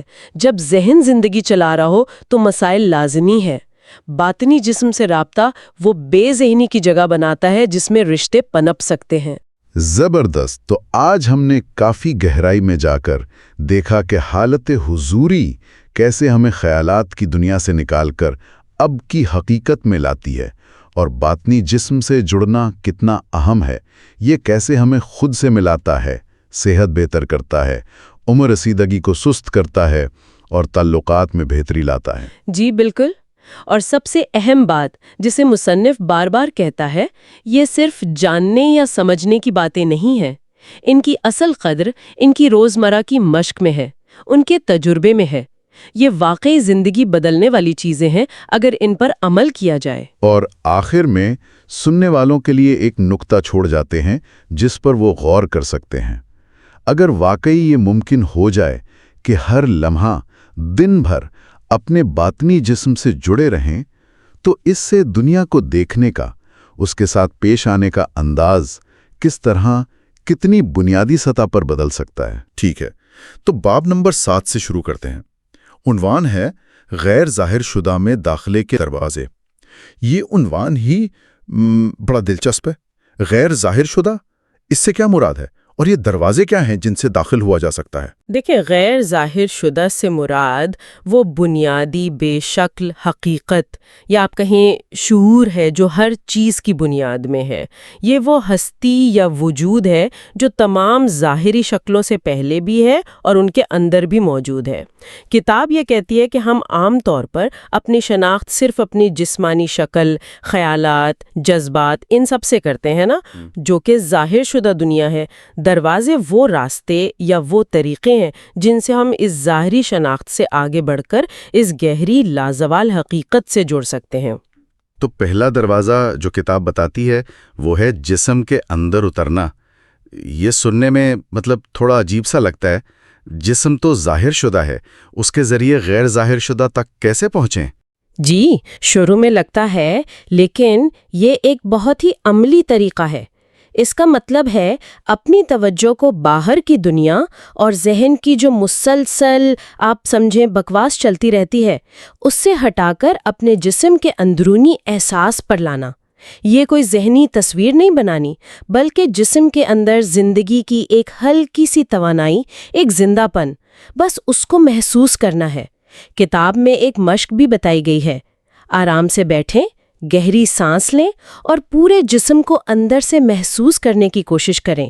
مقصد صرف محسوس کرنا ہے، اس کے بارے میں سوچنا نہیں. اچھا، تو یہ صرف جسمانی احساس پر توجہ دینا ہے، لیکن اس سے وہ گہری حقیقت کیسے ملے گی؟ جب آپ پوری توجہ سے جسم کے اندرونی توانائی کے میدان کو محسوس کرتے ہیں نا، تو آہستہ آہستہ آپ کا شعور ذہن کے خیالات سے آزاد ہونے لگتا ہے. آپ صرف ہونے کے احساس میں ٹھہر جاتے ہیں. یہ اندرونی جسم کو محسوس کرنا دراصل شکل کے ذریعے بے شکل تک پہنچنے کا راستہ ہے. کتاب کہتی ہے کہ اس مشق سے مشاہدہ کرنے والا یعنی آپ اور مشاہدہ کی جانے والی چیز یعنی جسمانی احساس، ان کے درمیان کا فاصلہ مٹ جاتا ہے. آپ صرف خالص موجودگی بن جاتے ہیں. کتاب میں چی یا توانائی کا بھی ذکر ہے. کیا یہ اندرونی توانائی ہی غیر ظاہر شدہ ہے؟ نہیں، کتاب کے مطابق چی وہ توانائی ہے جو غیر ظاہر شدہ یعنی ماخذ اور ظاہر شدہ یعنی جسم، ان کے درمیان ایک پل کا کام کرتی ہے. چی حرکت ہے، توانائی کا بہاؤ ہے جسے ہم محسوس کر سکتے ہیں، جبکہ غیر ظاہر شدہ مکمل سکون ہے، وہ منبع ہے جہاں سے یہ توانائی نکلتی ہے. تو جب ہم جسم کی گہرائی میں اترتے ہیں، ہم دراصل اس توانائی کے دریا کو اس کے ماخذ تک ٹریس کر رہے ہوتے ہیں. یہ تو واقعی بہت گہری بات ہے، لیکن روزمرہ زندگی میں اس کا اطلاق کیسے ممکن ہے؟ کیا مطلب ہر وقت مراقبے میں بیٹھنا ہوگا؟ نہیں، بالکل نہیں. کتاب کا زور اسی بات پر ہے کہ اسے روزمرہ زندگی کا حصہ بنایا جائے. مشق یہ ہے کہ دن بھر کی مصروفیات میں، چاہے آپ کام کر رہے ہوں، کسی سے بات کر رہے ہوں یا بس چل رہے ہوں، اپنی توجہ کا ایک چھوٹا سا حصہ اپنے اندرونی جسم کے احساس پر رکھیں، جیسے ایک پس منظر کی آگاہی ہو. اسے دروازے کو کھلا رکھنا کہا گیا ہے. اس طرح آپ بے وقت ظاہر شدہ دنیا میں بھی رہتے ہیں اور غیر ظاہر شدہ سے بھی جڑے رہتے ہیں. اچھا، جسم کے علاوہ کیا کوئی اور دروازے بھی ہیں جن کا ذکر کتاب کرتی ہے؟ کیونکہ ہو سکتا ہے ہر کوئی شاید جسمانی احساس سے اتنا آسانی سے نہ جڑ سکے. کتاب کہتی ہے کہ آپ اپنے جسم میں پوری طرح موجود ہوئے بغیر حال میں نہیں ہو سکتے. جب ہم ماضی یا مستقبل کی سوچوں میں گم رہنے کے بجائے پوری توجہ اس لمحے پر مرکوز کرتے ہیں نا، تو ذہن کا شور کم ہو جاتا ہے اور ہم غیر ظاہر شدہ کی موجودگی کو براہ راست محسوس کر سکتے ہیں. اور سوچ کا خاتمہ، وہ بھی ایک دروازہ بتایا گیا ہے. یہ کیسے ممکن ہے؟ مطلب ذہن تو ہر وقت سوچتا رہتا ہے. ہاں، دیکھیں، یہاں مکمل خاموشی مراد نہیں ہے، بلکہ سوچوں کے بہاؤ میں وقفہ لانا ہے. جیسے ایک لمحے کے لیے اپنی سانس پر پوری توجہ دینا، یا کسی پھول کو بغیر کسی ذہنی لیبل یا تبصرے کے دیکھنا. جب آپ پوری طرح حاضر ہوتے ہیں تو سوچیں خود بخود پس منظر میں چلی جاتی ہیں یا رک جاتی ہیں. مسلسل سوچ ہمیں شکل کی دنیا میں قید رکھتی ہے اور اس سے وقفہ ہمیں غیر ظاہر شدہ کی جھلک دکھاتا ہے. کتاب میں سرنڈر یعنی سپردگی کا بھی ذکر ہے. اس کا کیا مطلب ہے؟ سپردگی کا مطلب ہے جو کچھ ہو رہا ہے، خاص طور پر وہ جسے ہم بدل نہیں سکتے، اس کے خلاف اندرونی مزاحمت چھوڑ دینا. جب ہم حالات یا لوگوں کو بدلنے کی کوشش میں ذہنی اور جذباتی طور پر آپ سمجھے لڑتے رہتے ہیں، تو ہم اپنی انا اور علیحدگی کے احساس کو مضبوط کرتے ہیں. سپردگی اس مزاحمت کو ختم کرتی ہے، ہماری سخت شناخت کو نرم کرتی ہے اور اس طرح غیر ظاہر شدہ کے لیے جگہ بناتی ہے. یہ بے بسی نہیں بلکہ حقیقت کو قبول کرنے کی طاقت ہے. یہ نقطہ بہت اہم ہے کہ مزاحمت چھوڑنے سے جگہ بنتی ہے. اچھا، کتاب ایک اور حیران کن بات کہتی ہے کہ محبت یعنی لو خود ایک دروازہ نہیں ہے. یہ تھوڑا عجیب نہیں؟ ہم تو سمجھتے ہیں محبت ہی سب کچھ ہے. ہاں، یہ واقعی غور طلب بات ہے. کتاب کہتی ہے کہ محبت وہ چیز ہے جو ان دروازوں کے کھلنے پر دنیا میں آتی ہے. یہ غیر ظاہر شدہ کے ساتھ یعنی تمام مخلوقات کی بنیادی وحدت کے ساتھ جڑنے کا احساس ہے. اگر ہم اپنی انا، اپنی شکل کی شناخت میں پوری طرح قید ہیں تو حقیقی محبت کا تجربہ نہیں کر سکتے۔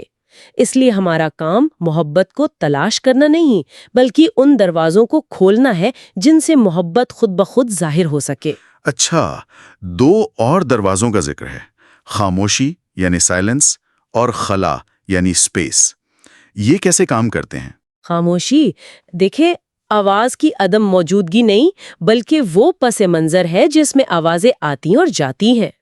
کتاب کہتی ہے کہ آوازوں کے درمیان یا ان کے نیچے موجود خاموشی پر توجہ دیں، جیسے کمرے میں پس منظر کی خاموشی یا گفتگو میں الفاظ کے درمیان وقفہ۔ بیرونی خاموشی پر توجہ دینے سے اندرونی خاموشی پیدا ہوتی ہے، یعنی ذہن پرسکون ہوتا ہے۔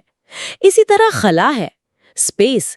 ہم عام طور پر چیزوں پر توجہ دیتے ہیں، ان کے درمیان خالی جگہ پر نہیں۔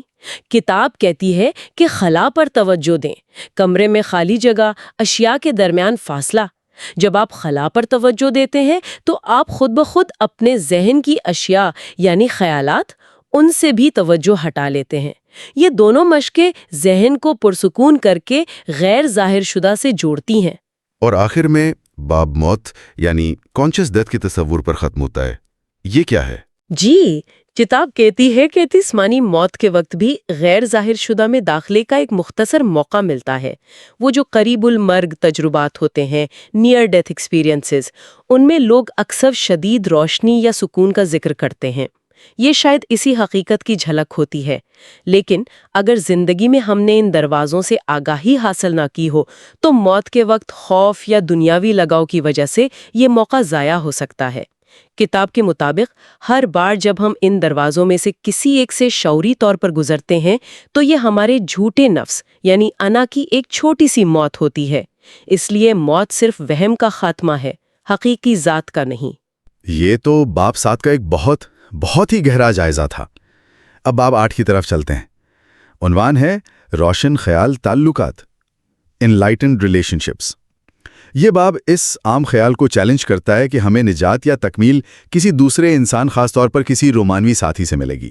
بالکل، باپ کا آغاز ہی اس نقطے سے ہوتا ہے کہ حقیقی نجات یا تکمیل یہیں اور ابھی ہے، ہیئر اینڈ ناؤ، کسی مستقبل کے رشتے یا کامیابی پر منحصر نہیں۔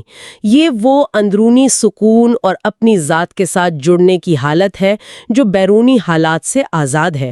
ہمارا ذہن ہمیں اکثر یہ یقین دلاتا ہے کہ خوشی یا تکمیل کے لیے ہمیں کسی خاص شخص یا چیز کی ضرورت ہے، لیکن کتاب کہتی ہے کہ یہ ایک وہم ہے۔ چاہے آپ اکیلے ہوں یا رشتے میں، اندرونی سکون کا راستہ حال میں موجود ہونے سے ہی شروع ہوتا ہے۔ کتاب محبت نفرت کے تعلقات، لو ہیٹ ریلیشن شپس، ان کی بات کرتی ہے۔ یہ تو بہت سے لوگوں کا تجربہ ہوگا کہ قریبی رشتے، خاص طور پر رومانوی، اکثر شدید محبت اور پھر تلخی یا نفرت کے درمیان جھولتے رہتے ہیں۔ ایسا کیوں ہوتا ہے؟ کتاب کے مطابق جب تک ہم موجودگی یعنی پریزنس حال میں پوری طرح جینے کی صلاحیت پیدا نہیں کرتے، ہمارے زیادہ تر قریبی رشتے انا پر مبنی ہوتے ہیں، ایگو بیسڈ۔ شروع میں شدید کشش اور محبت میں ہونے کا احساس ہوتا ہے، جو دراصل انا کی گہری ضرورتوں، تکمیل، شناخت، خاص ہونے کا احساس ان کو پورا کرنے کی امید ہوتی ہے۔ لیکن یہ انا پر مبنی محبت جلد ہی اپنی مخالف یعنی نفرت، جھگڑے، مایوسی، الزام تراشی میں بدل جاتی ہے جب ساتھی ہماری توقعات یا ضروریات پوری نہیں کرتا۔ یہ حقیقی محبت نہیں جس کا کوئی مخالف نہیں ہوتا۔ تو کیا اس کا مطلب یہ ہے کہ ان رشتوں میں جو شدید کشش اور چمٹاؤ یا نیڈڈنس یا کلنگنگ ہوتا ہے وہ انا کی نامکملیت کے احساس سے آتا ہے؟ جی، کتاب یہی کہتی ہے۔ انا ہمیشہ نامکمل محسوس کرتی ہے اور اپنی شناخت بیرونی چیزوں سے بناتی ہے، کردار، کامیابیاں، رشتے۔ ایک خاص رومانوی رشتہ ان تمام ضرورتوں کو پورا کرنے کا ایک، آپ سمجھیں، طاقتور وعدہ لگتا ہے۔ ایسا لگتا ہے کہ دوسرا شخص ہمیں وہ کمی پوری کرنے میں مدد دے گا جو ہم اپنے اندر محسوس کرتے ہیں۔ اسی لیے ان رشتوں میں اکثر ملکیت کا جذبہ اور دوسرے پر انحصار پیدا ہو جاتا ہے۔ لیکن پھر یہ کام کیوں نہیں کرتا؟ مطلب مسائل کہاں سے شروع ہوتے ہیں؟ مسائل تب شروع ہوتے ہیں جب حقیقت سامنے آتی ہے۔ ظاہر ہے کوئی دوسرا انسان ہماری انا کی تمام توقعات اور ضروریات ہمیشہ پوری نہیں کر سکتا۔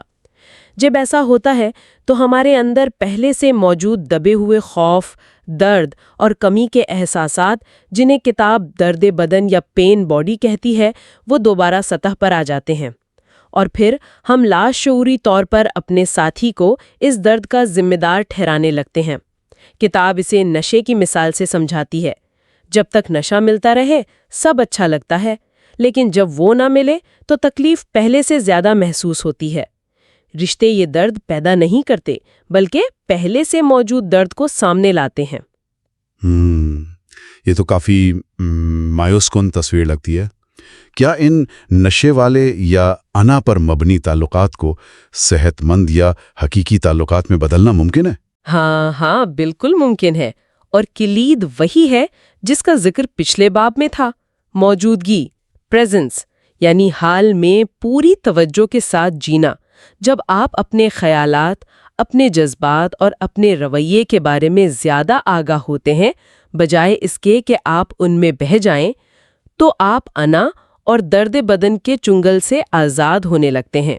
اس کا مطلب ہے اپنے ساتھی کے رویے پر فوری رد عمل دینے کے بجائے پہلے اپنی اندرونی حالت کا مشاہدہ کرنا، اور سب سے اہم، اپنے ساتھی کو ویسا ہی قبول کرنا جیسا وہ ہے، بغیر اسے بدلنے کی کوشش یا اس پر فیصلہ صادر کیے۔ یہ قبولیت انا سے آگے بڑھنے کا راستہ ہے۔ تو محبت کی تعریف یہاں کسی دوسرے کے لیے شدید جذبہ ہونے کے بجائے ہونے کی ایک حالت، a state of being، اس کے طور پر کی گئی ہے۔ بالکل، کتاب کے مطابق حقیقی محبت آپ کے اندر گہرائی میں موجود ہونے کی حالت سے جڑی ہوئی ہے، بینگ سے۔ یہ وہ وحدت کا احساس ہے جب آپ اپنی اور دوسروں کی بنیادی حقیقت کو پہچانتے ہیں۔ یہ کسی خاص شخص پر منحصر نہیں، حالانکہ اس کا اظہار مختلف رشتوں میں مختلف شدت سے ہو سکتا ہے۔ یہ ایک غیر مشروط کیفیت ہے۔ اس باب میں تعلقات کو روحانی مشق، اسپریچول پریکٹس کے طور پر دیکھنے کا مشورہ دیا گیا ہے۔ یہ ایک دلچسپ زاویہ ہے۔ اس کا کیا مطلب ہے؟ اس کا مطلب ہے کہ رشتوں میں آنے والے چیلنجز اور مشکلات سے بھاگنے یا دوسرے کو الزام دینے کے بجائے انہیں اپنی انا کے نمونوں اور جذباتی درد یعنی درد بدن کو سمجھنے اور ان سے آزاد ہونے کے موقع کے طور پر استعمال کریں۔ جب آپ کا رشتہ آپ کے اندر کی بے چینی یا پاگل پن کو باہر لاتا ہے تو کتاب کہتی ہے کہ خوش ہوں، کیونکہ جو کچھ لاشعوری تھا وہ اب شعور کی روشنی میں آ رہا ہے۔ یہ جاننا کہ یہ میری انا ہے یا یہ میرا درد بدن رد عمل دے رہا ہے، یہی پہلا قدم ہے۔ اس آگاہی کو تھامے رکھنا خاص طور پر اپنی اندرونی حالت کے بارے میں ہی اصل مشق ہے۔ کیا اس روحانی مشق کے لیے دونوں ساتھیوں کا باشعور ہونا ضروری ہے؟ ضروری نہیں، لیکن اگر دونوں متفق ہوں تو یہ زیادہ آسان ہو جاتا ہے۔ کتاب کہتی ہے کہ ہوش یعنی کانشسنس صرف آپ کے ذریعے ہی دنیا میں آ سکتا ہے۔ اگر آپ کا ساتھی غیر شعوری رویہ اختیار کرتا ہے تو آپ کا کام یہ ہے کہ اس پر رد عمل دینے کے بجائے اسے فیصلے کے بغیر اپنی آگاہی اور قبولیت میں جگہ دیں۔ اگر آپ رد عمل دے بھی دیں تو بعد میں اس کا احساس کر لینا بھی کافی ہے۔ اگر دونوں ساتھی اس بات پر متفق ہیں کہ وہ رشتے کو روحانی مشق بنانا چاہتے ہیں تو وہ کھل کر اپنے خیالات اور احساسات کا اظہار کر سکتے ہیں اور ایک دوسرے کو الزام دیے بغیر سن سکتے ہیں۔ کتاب میں خواتین کے روشن خیالی کے زیادہ قریب ہونے کا ذکر ہے۔ یہ کیوں کہا گیا ہے؟ کتاب یہ تجویز کرتی ہے کہ عام طور پر خواتین کے لیے اپنے جسم کو محسوس کرنا اور اس میں ہونا زیادہ فطری ہوتا ہے۔ چونکہ اندرونی جسم غیر ظاہر شدہ یعنی دروازہ ہے، اس لیے وہ ممکنہ طور پر ہونے یعنی بینگ اور روشن خیالی کے قریب ہوتی ہیں۔ تاریخ میں بھی اکثر الہامی یا غیر شکل حقیقت کی نمائندگی کے لیے نسائی علامات استعمال ہوئی ہیں۔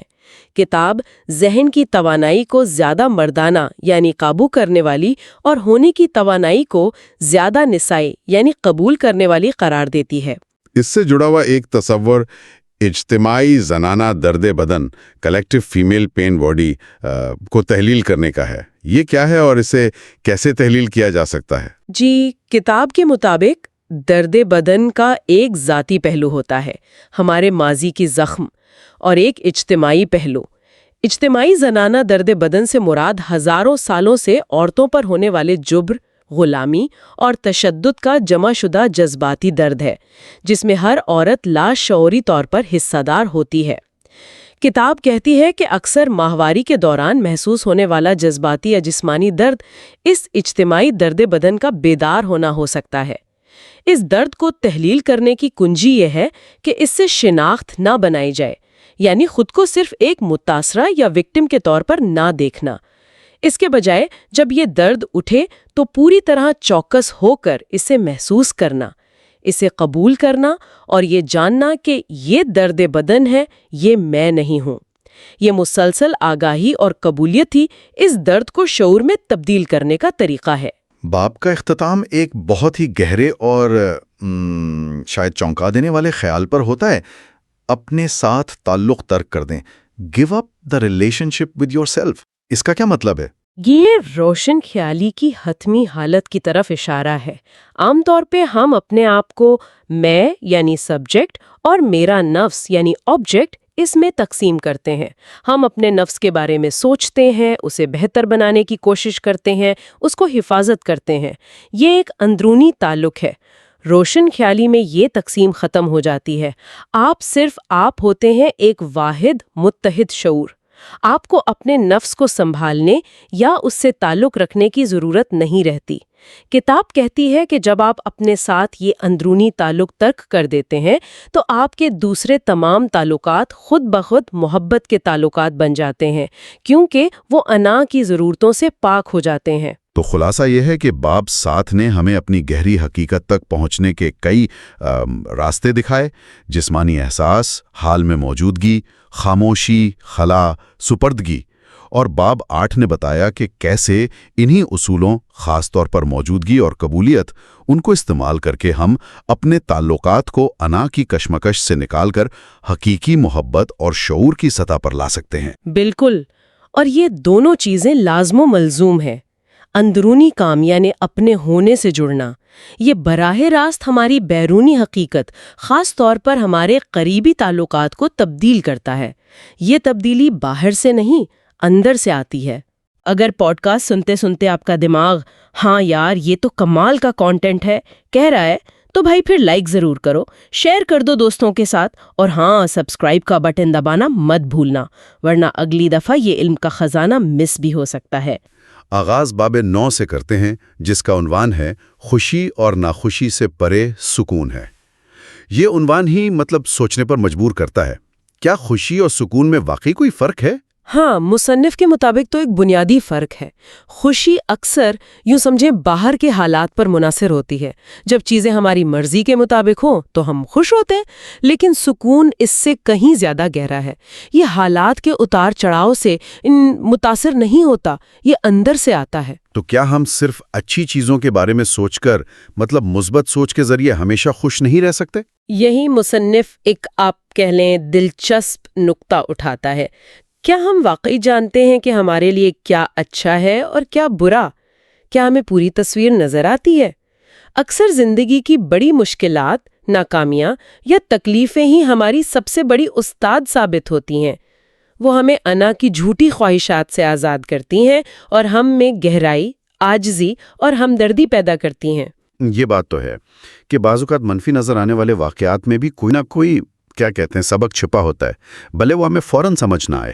جی، مصنف کہتا ہے کہ ایک اونچی سطح سے دیکھیں تو حالات نہ مثبت ہوتے ہیں نہ منفی، وہ بس جیسے ہیں ویسے ہوتے ہیں۔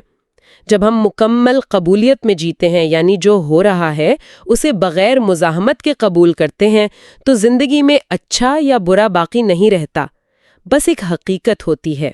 لیکن جب کوئی واقعی بری چیز ہو، جیسے کوئی بیماری یا نقصان، تو اسے برا نہ سمجھنا، یہ کیا حقیقت سے منہ موڑنا نہیں؟ نہیں، یہ دکھاوا کرنے کی بات نہیں، بلکہ اسے ویسا ہی ہونے دینا ہے جیسا وہ ہے۔ یہ ہونے دینا ہمیں ذہن کی ان مزاحمتی عادتوں سے آزاد کرتا ہے جو اچھا برا کی تفریق پیدا کرتی ہیں، اور یہی قبولیت آپ دیکھیں معافی کی بنیاد ہے۔ حال کو قبول کرنا ماضی کو معاف کرنے سے بھی زیادہ اہم ہے۔ اور اس کا مطلب یہ نہیں کہ ہم خوشی محسوس نہیں کر سکتے، لیکن جب خوش ہونا ممکن نہ ہو، جیسے کسی پیارے کی جدائی پر، تب بھی سکون ممکن ہے۔ مطلب دکھ اور آنسوں کے نیچے ایک گہری خاموشی، ایک شانتی محسوس ہو سکتی ہے۔ بالکل، یہ وہ اندرونی سکون ہے جو حالات سے بالاتر ہے، اور اگر صورتحال ایسی ہو کہ کچھ کیا جا سکتا ہو تو مصنف کا مشورہ ہے جو ضروری ہے وہ کریں، لیکن اندرونی طور پر اس لمحے کی حقیقت کو قبول کرتے ہوئے۔ قبولیت ہمیں ذہن کی گرفت سے آزاد کر کے ہماری حقیقی ذات یعنی وجود سے جوڑتی ہے۔ پھر خوف یا لالچ جیسی انا کی عام تحریکوں کی بجائے ایک گہری ذہانت کام کرنے لگتی ہے۔ یہ بات مجھے مارکس اوریلیس کے اس کال کی یاد دلاتی ہے، جو کچھ بھی تمہاری تقدیر میں آئے اسے قبول کرو، کیونکہ تمہاری ضروریات کے لیے اس سے زیادہ مناسب کیا ہو سکتا ہے۔ حیرت ہے کہ یہ حکمت کتنی پرانی ہے۔ ہاں، اور ایسا لگتا ہے کہ زیادہ تر لوگوں کو قبولیت اور سپردگی سیکھنے سے پہلے بہت زیادہ تکلیف سے گزرنا پڑتا ہے، لیکن جیسے ہی وہ مزاحمت چھوڑتے ہیں، ایک طرح کا آپ کہہ لیں معجزہ ہوتا ہے، تکلیف اندرونی سکون میں بدلنے لگتی ہے۔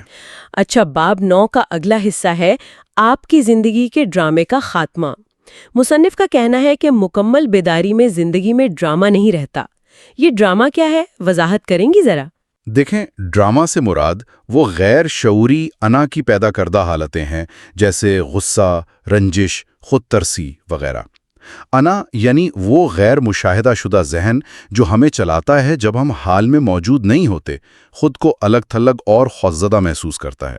اس کی بنیادی عادتیں ہیں مزاحمت، کنٹرول، لالچ، دفاع، حملہ۔ اور جب انائیں ٹکراتی ہیں تو ظاہر ہے مسائل، جھگڑے اور طاقت کی کشمکش پیدا ہوتی ہے، یہاں تک کہ جنگ جیسی اجتماعی برائیاں بھی اسی اجتماعی بے ہوشی کا نتیجہ ہیں۔ اور دلچسپ بات یہ کہ مصنف جسمانی بیماریوں کو بھی اکثر انا کی مسلسل مزاحمت سے جوڑتا ہے۔ جی، جب ہم اپنی اصل ذات سے جڑ جاتے ہیں اور ذہن کے غلام نہیں رہتے تو ہم یہ ڈرامے تخلیق کرنا بند کر دیتے ہیں۔ یہاں تک کہ اکیلے رہتے ہوئے بھی انسان اپنے لیے ڈرامہ بنا سکتا ہے، ماضی پر پچھتا کر یا مستقبل کی فکر کر کے۔ حال سے بھاگنا ہی نفسیاتی وقت اور ڈرامہ پیدا کرتا ہے۔ لیکن بہت سے لوگ اپنے اس ڈرامے سے چمٹے رہتے ہیں، ان کی کہانی ہی ان کی پہچان بن جاتی ہے۔ وہ اس ڈرامے کے خاتمے سے ڈرتے ہیں جو دراصل ان کی اپنی بیداری ہے۔ صحیح کہا، جب آپ مکمل طور پر قبول کر لیتے ہیں کہ جو ہے سو ہے تو آپ کی زندگی سے یہ ڈرامہ ختم ہو جاتا ہے۔ کوئی آپ سے بحث بھی نہیں کر سکتا، کیونکہ بحث کے لیے ذہنی پوزیشن اور اس پر اصرار اور دوسرے کی بات پر مزاحمت ضروری ہے۔ آپ پھر بھی اپنی بات واضح طور پر کہہ سکتے ہیں، لیکن اس میں وہ رد عمل یا دفاع نہیں ہوگا۔ تصادم ختم ہو جاتا ہے، بیرونی بھی اور اندرونی بھی۔ باب 9 کا اگلا موضوع ہے ناپائیداری اور زندگی کے چکر۔ یہاں جسمانی درد اور ذہنی تکلیف یعنی سفرنگ میں فرق بتایا گیا ہے۔ ہاں، جسمانی درد تو ممکن ہے، لیکن تمام ذہنی تکلیف انا کی مزاحمت سے پیدا ہوتی ہے۔ اس دنیا میں ہر چیز چکروں میں چلتی ہے اور ناپائیدار ہے۔ یہ برا نہیں، بس ایسا ہی ہے۔ اس حقیقت کو قبول کرنے سے ہمیں چیزوں کے اتار چڑھاؤ کے پیچھے ایک گہری مستقل موجودگی کا احساس ہوتا ہے۔ یہی وجود کی خوشی ہے، خدا کا سکون۔ بالکل، ہر طرف یہی چکر نظر آتے ہیں، چیزوں کا بننا اور بگڑنا، کامیابی اور ناکامی، ستاروں سے لے کر تہذیبوں تک اور ہماری اپنی زندگی میں نفع و نقصان تک۔ جی، جب چیزیں اچھی چل رہی ہوں تو کامیابی کا دور ہوتا ہے، اور جب وہ زوال پذیر ہوں تو ناکامی کا۔ اگر ہم زوال کے وقت مزاحمت کریں تو ہمیں تکلیف ہوتی ہے۔ حقیقت میں نہ اوپر کا چکر اچھا ہے نہ نیچے کا برا، یہ صرف ذہن کا فیصلہ ہے۔ نشوونما ہمیشہ نہیں رہ سکتی اور زوال نئی نشوونما کے لیے ضروری ہے۔ بلکہ نیچے کا چکر یعنی ناکامی یا نقصان اکثر روحانی بیداری کے لیے زیادہ اہم ثابت ہوتا ہے۔ یہ ہمیں شکل سے ہٹ کر گہرائی کی طرف متوجہ کرتا ہے۔ ہر کامیابی میں ناکامی چھپی ہے اور ہر ناکامی میں کامیابی۔ تمام شکلیں ناپائیدار ہیں۔ آپ پھر بھی چیزیں تخلیق کر سکتے ہیں اور ان سے لطف اندوز ہو سکتے ہیں، لیکن ان سے اپنی شناخت نہیں جوڑتے۔ وہ آپ کی زندگی نہیں، صرف آپ کی زندگی کے حالات ہیں۔ یہاں تک کہ ہماری جسمانی توانائی بھی چکروں میں چلتی ہے۔ کم توانائی کے دور کو قبول نہ کرنا بھی بیماریوں کا باعث بن سکتا ہے۔ یہ ناپائیداری کا تصور بدھ مت اور یسوع مسیح کی تعلیمات میں بھی مرکزی حیثیت رکھتا ہے نا؟ وہ زمین پر خزانے جمع نہ کرو والی بات اسی طرف اشارہ ہے۔ بالکل، جب ذہن کسی چیز کو اچھا سمجھ کر اس سے شناخت جوڑ لیتا ہے تو اس کے بدلنے یا ختم ہونے پر تکلیف ہوتی ہے، کیونکہ اس دنیا میں کچھ بھی مستقل نہیں ہے۔ کل کی خوشی آج کا غم بن سکتی ہے۔ وہ مشہور اداکارہ کی مثال یاد ہے جو بڑھاپے میں اپنی خوبصورتی کھونے پر مایوس ہو گئی تھی؟ وہ اپنی بیرونی شکل سے اپنی شناخت جوڑ بیٹھی تھی۔ جی، اگر وہ اپنی اندرونی لازوال ذات سے جڑی ہوتی تو وہ سکون سے اس تبدیلی کو دیکھ سکتی تھی۔ بدھ مت میں دکھ یعنی دکھا کا مطلب صرف تکلیف نہیں بلکہ یہ بھی کہ ہماری خوشی بھی غیر اطمینان بخش اور ناپائیدار ہے۔ خوشی اور ناخوشی ایک ہی سکے کے دو رخ ہیں، صرف وقت کا وہم انہیں الگ کرتا ہے۔ اس کا مطلب یہ نہیں کہ خوبصورتی یا خوشی کی قدر نہ کریں، بلکہ ان میں وہ چیز تلاش نہ کریں جو وہ نہیں دے سکتی، یعنی مستقل شناخت اور تکمیل۔ چیزیں لذت دے سکتی ہیں مگر خوشی یعنی جوائے نہیں۔ خوشی بے سبب ہے اور اندر سے آتی ہے۔ بہت سے لوگ یہ کبھی نہیں سمجھ پاتے کہ بیرونی چیزوں میں نجات نہیں۔ جو سمجھ جاتے ہیں وہ اکثر دنیا سے بیزار ہو جاتے ہیں۔ مصنف کہتا ہے کہ یہ مقام مایوسی سے ایک قدم دور ہے اور روشن خیالی سے بھی ایک قدم دور۔ وہ بدھ راہب والی بات کتنی گہری تھی۔ جو کچھ بھی پیدا ہوتا ہے وہ فنا ہو جاتا ہے، بس یہی میں جانتا ہوں۔ یعنی میں نے مزاحمت چھوڑ دی ہے، حال کو قبول کرنا سیکھ لیا ہے اور اسی میں سکون پایا ہے۔ جی، زندگی کی مزاحمت نہ کرنا ہی فضل اور آسانی کی حالت ہے۔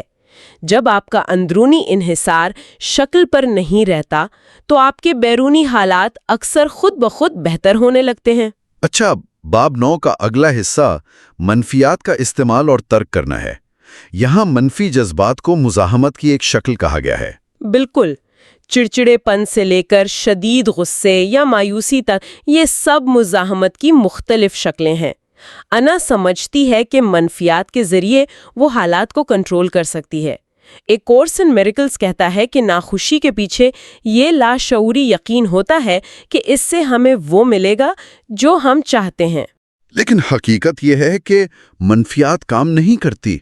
یہ الٹا ہمیں وہ حاصل کرنے سے روکتی ہے جو ہم چاہتے ہیں اور انا کو مضبوط کرتی ہے نا؟ جی بالکل، اور جب ہم کسی منفی حالت سے شناخت کر لیتے ہیں جیسے افسردگی یا غصہ تو ہم اسے چھوڑنا نہیں چاہتے، وہ ہماری پہچان بن جاتی ہے اور ہم لاشعوری طور پر مثبت تبدیلی کی راہ میں رکاوٹ بنتے ہیں۔ مصنف کہتا ہے کہ منفیات غیر فطری ہے، ایک نفسیاتی آلودگی، صرف انسان ہی اسے جانتا ہے۔ کیا کبھی کوئی ناخوش پھول یا پریشان درخت دیکھا ہے؟ وہ تو ہمیں قبولیت اور حال میں جینا سکھاتے ہیں۔ ہاں، وہ بطخوں والی مثال بہت اچھی تھی۔ لڑائی کے بعد وہ پر پھڑ پھڑا کر زائد توانائی نکال دیتی ہیں اور پھر سکون سے تیرنے لگتی ہیں جیسے کچھ ہوا ہی نہ ہو۔ وہ منفیات کو اپنے اندر جمع نہیں ہونے دیتی۔ لیکن کیا منفی جذبات میں کوئی پیغام نہیں ہو سکتا؟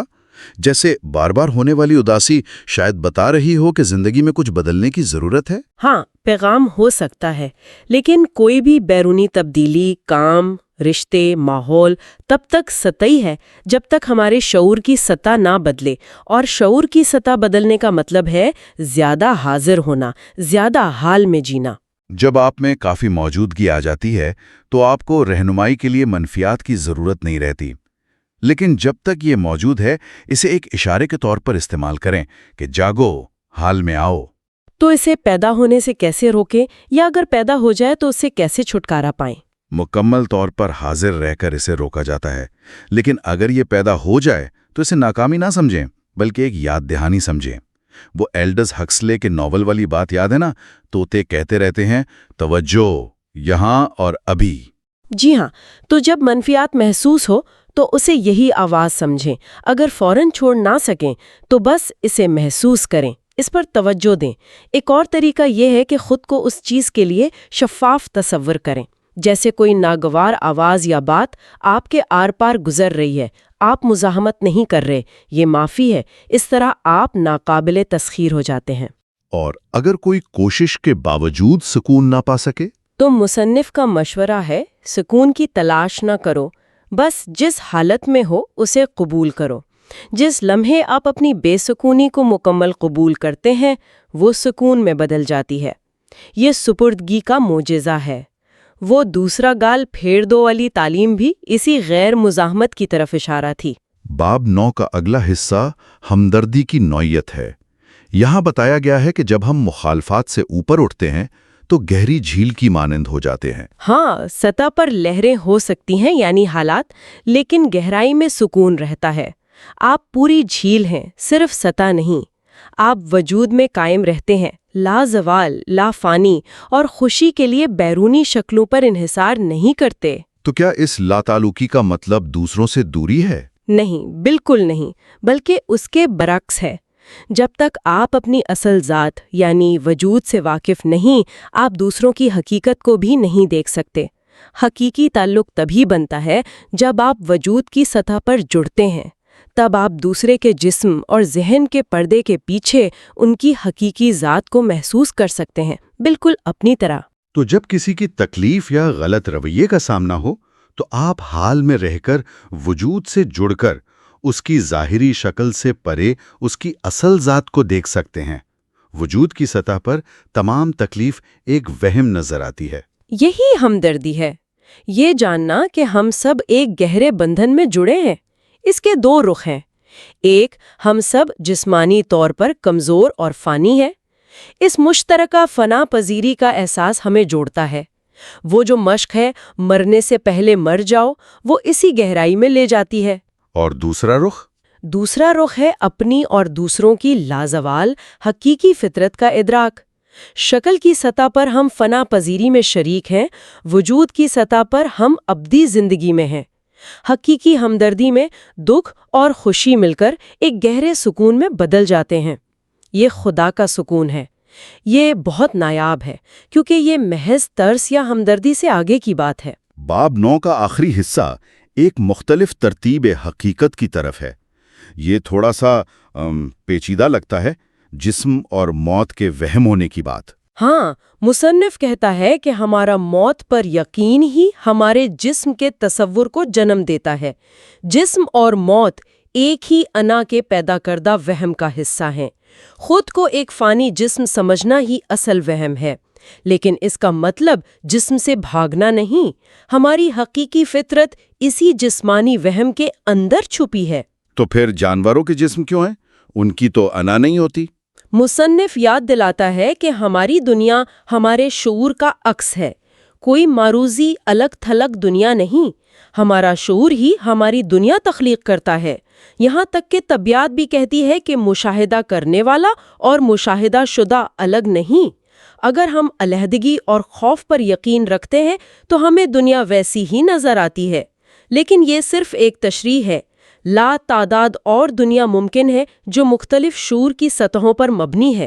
یعنی ہماری جو اجتماعی انسانی دنیا ہے وہ زیادہ تر ذہن یا انا کی سطح پر تخلیق ہوئی ہے؟ جی، جب اجتماعی شعور بدلے گا تو فطرت بھی بدلے گی۔ بائبل میں شیر اور میمنے کا ساتھ لیٹنا اسی مختلف حقیقت کی طرف اشارہ ہے، لیکن بنیادی کام دنیا بدلنا نہیں بلکہ شکل سے اپنی شناخت ختم کرنا ہے۔ جب ہم اپنی جڑیں، اپنی اصل ذات غیر ظاہر شدہ میں محسوس کرتے ہیں، تب ہم دنیا میں حقیقی مثبت تبدیلی لانے کے قابل ہوتے ہیں۔ اور جب آپ حاضر ہوتے ہیں تو آپ کے ارد گرد کی بے ہوشی آپ پر اثر نہیں کرتی۔ بالکل، آپ کا سکون اسے تحلیل کر دیتا ہے۔ آپ دنیا کی روشنی بن جاتے ہیں، صرف اپنے ہونے سے تکلیف کو ختم کرتے ہیں۔ اس کا مطلب یہ نہیں کہ عمل کے ذریعے نہیں سکھا سکتے، لیکن آپ کون ہیں، یہ آپ کیا کہتے ہیں یا کیا کرتے ہیں سے زیادہ اہم ہے۔ اور اگر دنیا کی تکلیف کم کرنے نکلیں تو یاد رکھیں کہ اندرونی تبدیلی کے بغیر یہ کوشش مایوس کن ہو سکتی ہے۔ عدم تشدد کا مطلب بھی غیر مزامت ہے، نفرت یا منفیات نہیں۔ اپنے دشمنوں سے محبت کرو کا مطلب ہے کوئی دشمن نہ رکھو۔ اب باب 10 پر آتے ہیں، سپردگی کا مطلب۔ پہلا حصہ حال کی قبولیت ہے۔ سپردگی کا لفظ سن کر کچھ لوگوں کو لگتا ہے یہ ہار ماننا یا بے عملی ہے۔ ہاں، یہ ایک عام غلط فہمی ہے۔ حقیقی سپردگی کا مطلب بے بسی سے سب کچھ برداشت کرنا یا منصوبے بنانا چھوڑ دینا نہیں، بلکہ یہ زندگی کے بہاؤ کے ساتھ چلنے کی گہری حکمت ہے۔ اور زندگی کا بہاؤ صرف حال میں محسوس ہوتا ہے، تو سپردگی کا مطلب ہے موجودہ لمحے کو غیر مشروط طور پر قبول کرنا، یہ جو ہے اس کی اندرونی مزاحمت چھوڑ دینا ہے۔ یہ خاص طور پر تب مشکل لگتا ہے جب چیزیں غلط ہو رہی ہوں۔ جی بالکل، لیکن یہی قبولیت ہمیں فوراً ذہن کی گرفت سے آزاد کر کے ہماری اصل ذات سے جوڑتی ہے۔ مزاحمت ہی ذہن ہے، سپردگی ایک اندرونی کیفیت ہے۔ اس کا مطلب یہ نہیں کہ آپ بیرونی طور پر عمل نہیں کر سکتے، بلکہ آپ کو پوری صورتحال کو نہیں، صرف اس لمحے کو قبول کرنا ہے۔ وہ کیچڑ میں پھنسنے والی مثال یاد ہے؟ آپ یہ نہیں کہتے ٹھیک ہے میں یہیں پھنسا رہوں گا، آپ صورتحال کو قبول کرتے ہیں، پھر اس سے نکلنے کے لیے پرسکون مثبت قدم اٹھاتے ہیں۔ عدم سپردگی انا کے خول کو سخت کرتی ہے، ہمیں الگ تھلگ اور خوفزدہ محسوس کراتی ہے، جسم میں بھی تناؤ پیدا ہوتا ہے۔ جی، توانائی کا بہاؤ رکتا ہے۔ سپردگی کے ذریعے ہی ہم اپنی اس اندرونی ذات تک پہنچتے ہیں جو حالات سے متاثر نہیں ہوتی۔ سپردگی عمل کرنے یا اہداف حاصل کرنے کے منافی نہیں، لیکن اس حالت میں کیا گیا عمل ایک مختلف، زیادہ طاقتور توانائی رکھتا ہے۔ اسے سپردہ کاروائی کہہ سکتے ہیں۔ اس سے نتائج خود بخود بہتر ہوتے ہیں۔ لیکن اگر کوئی صورتحال ناگوار ہو اور آپ اسے قبول کر لیں تو تکلیف نہیں رہے گی۔ سوال یہ اٹھتا ہے کہ پھر تبدیلی کی تحریک کہاں سے آئے گی؟ جواب یہ ہے کہ سپردگی کی حالت میں آپ بہت واضح طور پر دیکھتے ہیں کہ کیا کرنے کی ضرورت ہے، اور آپ منفی رد عمل کے بغیر سکون سے وہ کرتے ہیں۔ اگر صورتحال بدل نہیں سکتی تو اسے گہری سپردگی اور حال میں اترنے کے لیے استعمال کریں۔ اکثر اسی اندرونی تبدیلی سے بیرونی حالات بھی بدلنے لگتے ہیں۔ بس خیال رہے کہ سپردگی کو بے حسی یا لاتعلقی مجھے پرواہ نہیں سے نہ ملایا جائے۔ ٹھیک ہے، باب 10 کا اگلا حصہ ذہنی توانائی سے روحانی توانائی تک۔ مزاحمت چھوڑنا کہنا آسان ہے، کرنا مشکل، کیسے کریں؟ پہلا قدم ہے یہ تسلیم کرنا کہ مزاحمت ہے۔ جب وہ ہو تو اس کے ساتھ حاضر رہیں۔ دیکھیں کہ آپ کا ذہن کیسے اسے تخلیق کرتا ہے، کیسے لیبل لگاتا ہے۔ سوچ اور جذبات کو محسوس کریں۔ مشاہدہ کرنے سے ہی آپ کو احساس ہوگا کہ اس کا کوئی فائدہ نہیں۔ پوری توجہ حال پر لانے سے لاشعوری مزاحمت شعوری بن جاتی ہے اور وہیں ختم ہو جاتی ہے۔ آپ باشعور اور ناخوش نہیں ہو سکتے۔ ایک منٹ، کیا میں اپنی ناخوشی سے باشعور نہیں ہو سکتا؟ دیکھیں، اگر آپ باشعور ہوتے یعنی مکمل طور پر حاضر، تو ناخوشی فوراً تحلیل ہو جاتی۔ ہم کہتے ہیں کہ ہم باشعور ہیں، لیکن حقیقت میں ہم اس احساس سے شناخت بنائے رکھتے ہیں اور جبری سوچ سے اسے زندہ رکھتے ہیں۔ یہ لاشعوری عمل ہے۔ ناخوشی کو ہم وقت دے کر زندہ رکھتے ہیں۔ حال کی شدید آگاہی سے وقت کو ہٹائیں تو یہ مر جاتی ہے۔ تو جب تک سپردگی کی مشق نہ ہو، روحانیت بس ایک تصور ہے۔ ہاں، کتابوں، باتوں، یقین یا عدم یقین تک محدود۔ سپردگی سے ہی یہ زندہ حقیقت بنتی ہے، اور جب آپ سپردگی میں ہوتے ہیں تو آپ سے ایک مختلف توانائی خارج ہوتی ہے، ذہنی توانائی سے کئی زیادہ بلند ارتاش والی۔ یہ روحانی توانائی دنیا میں آتی ہے، جو تکلیف پیدا نہیں کرتی، زمین کو آلودہ نہیں کرتی، اور قطبیت کے قانون یعنی ہر چیز کا مخالف ہونا سے بالا تر ہے۔ یسوع نے اسی توانائی کا ذکر کیا۔ مبارک ہے نرم دل، وہ زمین کے وارث ہوں گے۔ یہ حالات اور لوگوں کو بدلنے کی طاقت رکھتی ہے۔ باب 10 کا اگلا موضوع ذاتی تعلقات میں سپردگی ہے۔ اگر کوئی مجھے استعمال یا کنٹرول کرنا چاہے تو کیا کروں؟ کیا ان کے سامنے ہتھیار ڈال دوں؟ دیکھیں، جو لوگ دوسروں کو استعمال کرنے کی کوشش کرتے ہیں وہ اپنی اصل ذات سے کٹے ہوئے ہوتے ہیں اور لاشعوری طور پر دوسروں سے توانائی حاصل کرنا چاہتے ہیں۔ لیکن یہ بھی سچ ہے کہ صرف ایک لاشعور شخص کو ہی استعمال کیا جا سکتا ہے۔ اگر آپ دوسروں کی بے ہوشی سے لڑیں گے تو آپ خود بھی بے ہوش ہو جائیں گے۔ مگر سپردگی کا مطلب یہ نہیں کہ خود کو استعمال ہونے دیں۔ بالکل نہیں۔ آپ مضبوطی سے نہیں کہہ سکتے ہیں یا صورتحال سے نکل سکتے ہیں، لیکن اندرونی طور پر مکمل عدم مزاحمت کی حالت میں رہتے ہوئے۔ یہ نہیں رد عمل سے نہیں، بلکہ گہری سمجھ اور سکون سے آئے گا۔ اگر کام پر حالات ناگوار ہیں اور سپردگی ممکن نہیں لگتی تو فوراً عمل کریں، بولیں، کچھ بدلنے کی کوشش کریں یا وہاں سے ہٹ جائیں۔ اپنی زندگی کی ذمہ داری لیں، منفیات کو اپنے اندر یا دنیا میں نہ پھیلائیں۔ اور بحث مباحثے میں سپردگی کیسے کام کرتی ہے؟ اس کا مشاہدہ کریں کہ جب آپ کی بات پر حملہ ہو تو آپ کتنے دفاعی ہو جاتے ہیں، یا جب آپ حملہ کرتے ہیں تو کتنی جاریت ہوتی ہے۔ اپنی رائے سے اپنی وابستگی دیکھیں، صحیح ثابت ہونے کی ضرورت محسوس کریں۔ یہ انا ہے۔ ایک دن شاید بحث کے دوران آپ کو احساس ہو کہ آپ کے پاس انتخاب ہے، آپ اپنی رد عملی کیفیت کو چھوڑ سکتے ہیں، آپ سپردگی کرتے ہیں۔ اس کا مطلب صرف منہ سے کہنا نہیں کہ تم صحیح ہو جبکہ اندر غصہ ہو۔ نہیں، بالکل نہیں، بلکہ اس پوری ذہنی جذباتی توانائی کو چھوڑ دینا جو لڑ رہی تھی۔ اگر آپ کو اچانک ہلکا پن اور سکون محسوس ہو تو یہ نشانی ہے کہ آپ نے واقعی سپردگی کر دی ہے۔ تب حقیقی بات چیت ممکن ہوتی ہے۔ تشدد یا جارحیت کے سامنے عدم مزاحمت کا مطلب بے عملی نہیں، بلکہ یہ کہ آپ کا عمل غیر رد عملی ہو۔ مارشل آرٹس کی حکمت یاد رکھیں، مخالف کی طاقت کی مزاحمت نہ کریں بلکہ جھک کر قابو پائیں۔ وہ تاؤزم میں وو وے والی بات بھی اسی طرح ہے؟ جی ہاں، وہ وے کا مطلب بھی اندرونی عدم مزاحمت اور شدید چوکسی ہے۔ انا سمجھتی ہے کہ مزاحمت میں طاقت ہے، جبکہ حقیقت میں مزاحمت ہمیں اصل طاقت کے سرچشمے یعنی وجود سے کاٹ دیتی ہے۔ سپردگی میں آپ کو جھوٹے ماسک کی ضرورت نہیں رہتی، آپ سادہ اور حقیقی ہو جاتے ہیں۔ انا کہتی ہے یہ خطرناک ہے، کمزوری ہے، لیکن انا نہیں جانتی کہ اسی کمزور ہونے میں، مزاحمت چھوڑنے میں ہی حقیقی ناقابل تسخیریت ہے۔ باب 10 کا اگلا موضوع بیماری کو روشن خیالی میں تبدیل کرنا ہے۔ اگر کوئی بیمار شخص اپنی حالت قبول کر لے تو کیا وہ ٹھیک ہونے کی امید چھوڑ رہا ہے؟ نہیں، سپردگی حال کو قبول کرنا ہے، آپ کی زندگی کی صورتحال یعنی بیماری کے تصور کو نہیں۔ بیماری کا ماضی اور مستقبل ہے، حال میں کوئی بیماری نہیں۔ بیماری کا لیبل حالت کو مضبوط کرتا ہے۔ آپ اس لمحے کے احساسات، درد، کمزوری، تکلیف کے سامنے ہتھیار ڈالتے ہیں، بیماری کے خیال کے سامنے نہیں۔ اس تکلیف کو استعمال کریں تاکہ آپ حال میں شدید موجودگی کی حالت میں آ جائیں، اسے روشن خیالی کا ذریعہ بنائیں۔ تو سپردگی براہ راست حالات کو نہیں بدلتی؟ نہیں، وہ آپ کو بدلتی ہے۔ جب آپ بدلتے ہیں تو آپ کی دنیا بدل جاتی ہے، کیونکہ دنیا آپ کا عکس ہے۔ اگر آئینے میں عکس پسند نہ آئے تو عکس پر حملہ کرنا پاگل پن ہے۔ عدم قبولیت یہی ہے۔ عکس کو قبول کریں تو وہ دوستانہ ہو جاتا ہے۔ بیماری مسئلہ نہیں، مسئلہ آپ ہیں۔ جب تک انا قابو میں ہے، بیماری کو روشن خیالی کے لیے استعمال کریں۔ اگلا حصہ ہے جب آفت آتی ہے۔ اکثر لوگوں کے لیے کوئی بڑی آفت یا نقصان ہی انا کے خول کو توڑ کر انہیں سپردگی پر مجبور کرتا ہے۔ ہاں، جب آپ کی دنیا بکھر جائے تو یہ موت کا سامنا کرنے جیسا ہے۔ انا کا بنایا ہوا یہ جہان مندہم ہو جاتا ہے۔ اسی راک سے نئی دنیا جنم لے سکتی ہے۔ گارنٹی نہیں، لیکن امکان ہمیشہ ہوتا ہے۔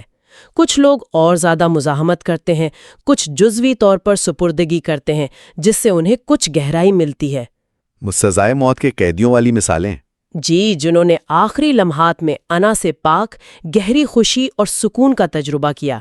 ناقابل قبول کو قبول کرنے پر مجبور ہو کر وہ سپردگی میں دھکیل دیے گئے۔ تو جب بھی کوئی آفت آئے، بیماری، نقصان، رشتہ ٹوٹنا، موت کا سامنا، جان لیں کہ اس کا دوسرا رخ بھی ہے۔ آپ ایک قدم دور ہیں تکلیف کے سونے میں بدلنے سے۔ وہ قدم سپردگی ہے۔ اس کا مطلب خوش ہونا نہیں بلکہ یہ کہ خوف اور درد ایک ایسے گہرے سکون میں بدل جائیں گے جو سمجھ سے بالا تر ہے۔ اس کے ساتھ یہ یقین آتا ہے کہ آپ لازوال ہیں۔ یہ عقیدہ نہیں، یہ اندرونی سچائی ہے۔ باب 10 کا اگلا حصہ تکلیف کو سکون میں تبدیل کرنا ہے۔ وہ سٹاک فلسفی والی بات جس نے بیٹے کی موت پر کہا میں جانتا تھا وہ لافانی نہیں تھا۔ کیا یہ سپردگی تھی یا بے حسی؟ احساسات سے کٹ جانا سپردگی نہیں، ہمیں اس کے اندرونی حالت کا علم نہیں، لیکن سپردگی کا ہمیشہ دوسرا موقع ہوتا ہے۔ پہلا موقع ہر لمحے کو قبول کرنا، دوسرا موقع اگر بیرونی حالت قبول نہیں کر سکتے تو اندرونی حالت، درد، تکلیف کو قبول کریں۔ یعنی درد کی مزاحمت نہ کریں۔ جی، اسے رہنے دیں۔ غم، مایوسی، خوف کو محسوس کریں، لیبل لگائے بغیر مشاہدہ کریں، گلے لگائیں، پھر دیکھیں کہ سپردگی کا معجزہ کیسے گہری تکلیف کو گہرے سکون میں بدلتا ہے۔ یہ آپ کی سلیب ہے، اسے اپنا جی اٹھنا بننے دیں۔ گہرے درد میں سپردگی کی باتیں بے معنی لگ سکتی ہیں، بھاگنے کی شدید خواہش ہوگی لیکن کوئی فرار نہیں۔ جعلی فرار، کام، نشہ، غصہ درد کو ختم نہیں کرتے۔ تو راستہ کیا ہے؟ جب کوئی راستہ نہ ہو تبھی راستہ کھلتا ہے۔ درد کا سامنا کریں، اسے پوری طرح محسوس کریں، سوچیں نہیں، توجہ احساس پر رکھیں، نہ کہ اس شخص یا واقعے پر جس نے اسے پیدا کیا۔ احساس میں جاتے ہوئے چوکنا رہیں۔ شروع میں یہ خوفناک لگ سکتا ہے، بھاگنے کی خواہش کا مشاہدہ کریں مگر عمل نہ کریں۔ درد پر توجہ مرکوز رکھیں، یہ آپ کے شعور کی روشنی ہے جو اندھیرے میں لا رہے ہیں۔ تو اس مقام پر سپردگی ہو چکی ہے، پوری توجہ ہی پوری قبولیت ہے۔ موجودگی وقت کو ختم کر دیتی ہے۔ وقت کے بغیر تکلیف زندہ نہیں رہ سکتی۔ تکلیف کی قبولیت انا کی موت ہے۔ جب آپ یہ موت مرتے ہیں تو آپ کو احساس ہوتا ہے کہ کوئی موت نہیں، ڈرنے کی کوئی بات نہیں۔ باب 10 کا اگلا حصہ صلیب کا راستہ ہے۔ کیا یہ وہی بات ہے جو مسیح کہتے ہیں کہ تکلیف سے خدا ملتا ہے؟ مصنف کہتا ہے کہ خدا تکلیف سے نہیں بلکہ سپردگی سے ملتا ہے جو اکثر شدید تکلیف کی وجہ سے آتی ہے۔ یہ پرانا راستہ ہے اور اب بھی کام کرتا ہے، خاص طور پر ان کے لیے جو ابھی مکمل طور پر بیدار نہیں ہیں۔ لیکن آج بہت سے لوگ ایسے ہیں جنہیں مزید تکلیف کی ضرورت نہیں۔ جی ہاں، وہ روشن خیالی شعوری طور پر منتخب کر سکتے ہیں۔ اس کا مطلب ہے ماضی اور مستقبل سے وابستگی چھوڑ کر حال کو مرکز بنانا، جو ہے اسے ہاں کہنا۔ پھر مزید درد کی ضرورت نہیں۔ سوال یہ ہے کہ آپ کو مزید کتنا وقت چاہیے یہ کہنے سے پہلے کہ میں مزید درد پیدا نہیں کروں گا۔ آپ کو یہ انتخاب کرنے سے پہلے مزید کتنے درد کی ضرورت ہے۔ وقت اور درد لازم و ملزوم ہے۔ باب 10 کا آخری حصہ انتخاب کی طاقت ہے۔ ان لوگوں کا کیا جو تکلیف دہ حالات میں پھنسے رہتے ہیں، جیسے وہ دوست جو بدسلوکی والے رشتے میں ہے، کیا وہ تکلیف کا انتخاب کرتے ہیں؟ دیکھیں، حقیقی انتخاب کے لیے شعور یعنی موجودگی چاہیے۔ اس کے بغیر ہم لاشعور ہے، اپنے ذہن کی پروگرامنگ کے مطابق چلنے پر مجبور۔ اسی لیے یسوع نے کہا انہیں معاف کر دو کیونکہ وہ نہیں جانتے کہ وہ کیا کرتے ہیں۔ ذہین لوگ بھی مکمل لاشعور ہو سکتے ہیں۔ وہ دوست انتخاب نہیں کر رہا، اس کا ذہن ماضی کے جانے پہچانے چاہے تکلیف دہ ہی کیوں نہ ہو نمونوں کو دہرا رہا ہے۔ شاید بچپن کی پروگرامنگ کہ قربت اور بدسلوکی ساتھ چلتے ہیں، یا وہ سزا کی مستحق ہے۔ تو اس کا حل کیا ہے؟ تو جذبات کا مشاہدہ کیسے کرے، درد جسم یعنی پین باڈی سے کیسے آزاد ہو، موجودگی کا کیا مطلب ہے۔ جب وہ حال کی طاقت تک رسائی حاصل کرے گی تب وہ انتخاب کر سکے گی۔ یہی بات معافی پر لاگو ہوتی ہے۔ جب ہم کسی سے ناراض رہتے ہیں تو ہم سمجھتے ہیں کہ اس کے پاس انتخاب تھا، وہ مختلف کر سکتا تھا، لیکن اگر وہ لاشعور تھا تو کیا واقعی انتخاب تھا؟ یہ سمجھنے سے معافی آسان ہو جاتی ہے۔ حقیقی معافی تب ہوتی ہے جب ہم حال میں اتنے حاضر ہوں کہ ماضی کی کوئی طاقت نہ رہے۔ تب ہمیں احساس ہوتا ہے کہ ہماری اصل ذات کو کبھی کوئی چھو نہیں سکا۔ اور میں اس مقام تک کیسے پہنچوں؟ جب آپ جو ہے اس کے سامنے ہتھیار ڈالتے ہیں اور مکمل طور پر حاضر ہو جاتے ہیں۔ موجودگی کلید ہے، حال کلید ہے۔ مجھے کیسے پتا چلے گا کہ میں نے سپردگی اختیار کر لی ہے؟ جب آپ کو یہ سوال پوچھنے کی ضرورت نہیں رہے گی۔ گفتگو کا خلاصہ یہ ہے کہ حقیقی سکون جو ہے وہ خوشی یا حالات سے بالاتر ہے، اور یہ حال کو مکمل طور پر قبول کرنے یعنی سپردگی سے ملتا ہے۔ یہ مزاحمت چھوڑنے، انا کے ڈراموں کو ختم کرنے اور ناپائیداری کو سمجھنے کے بارے میں ہے۔ جی بالکل، اور یہ سپردگی محض غیر فعال ہونا نہیں بلکہ یہ عمل کو ایک مختلف، زیادہ باشعور توانائی سے بھر دیتی ہے۔ یہ تکلیف، بیماری، یہاں تک کہ آفت کو بھی روحانی ترقی کے مواقع میں تبدیل کر سکتی ہے۔ اور آخر میں یہ سمجھنا کہ انتخاب صرف حقیقی موجودگی سے آتا ہے، ہمیں دوسروں کے لیے ہمدردی اور معافی کی طرف لے جاتا ہے۔ حتمی غور طلب خیال۔ آج ہم نے فرد کی سطح پر اندرونی تبدیلی کی طاقت پر بات کی۔ غور کرنے کی بات یہ ہے کہ اگر فرد کی سطح پر سپردگی اور موجودگی اتنی طاقتور ہے تو اجتماعی سطح پر اس کا کیا اثر ہو سکتا ہے؟ اگر معاشرے کی اکثریت اس حالت میں منتقل ہو جائے تو ہماری دنیا، ہمارے ادارے اور فطرت کے ساتھ ہمارا رشتہ کیسے بدل سکتا ہے؟ جیسا کہ مصنف نے اشارہ دیا، اس پر سوچنے کے لیے کچھ ہے۔ آج ہمارے ساتھ شامل ہونے کا بہت شکریہ۔ تو دوستو، بس یہ تھی آج کی ویڈیو۔ یہاں پہ اب اس کا اختتام کرتے ہیں۔ اگر آپ کو یہ ویڈیو پسند آئی ہو تو لائک ضرور کریں، اپنے دوستوں کے ساتھ شیئر کریں، اور علم کا ساتھی کو سبسکرائب کرنا نہ بھولیں۔ تعلیم کا آپ کا ہم سفر۔ نئے ویڈیوز کے لیے بیل آئیکن بھی دبا دیں تاکہ کوئی بھی علم بھری بات آپ تک سب سے پہلے پہنچے۔ ملتے ہیں اگلے ویڈیو میں، تب تک کے لیے اللہ حافظ۔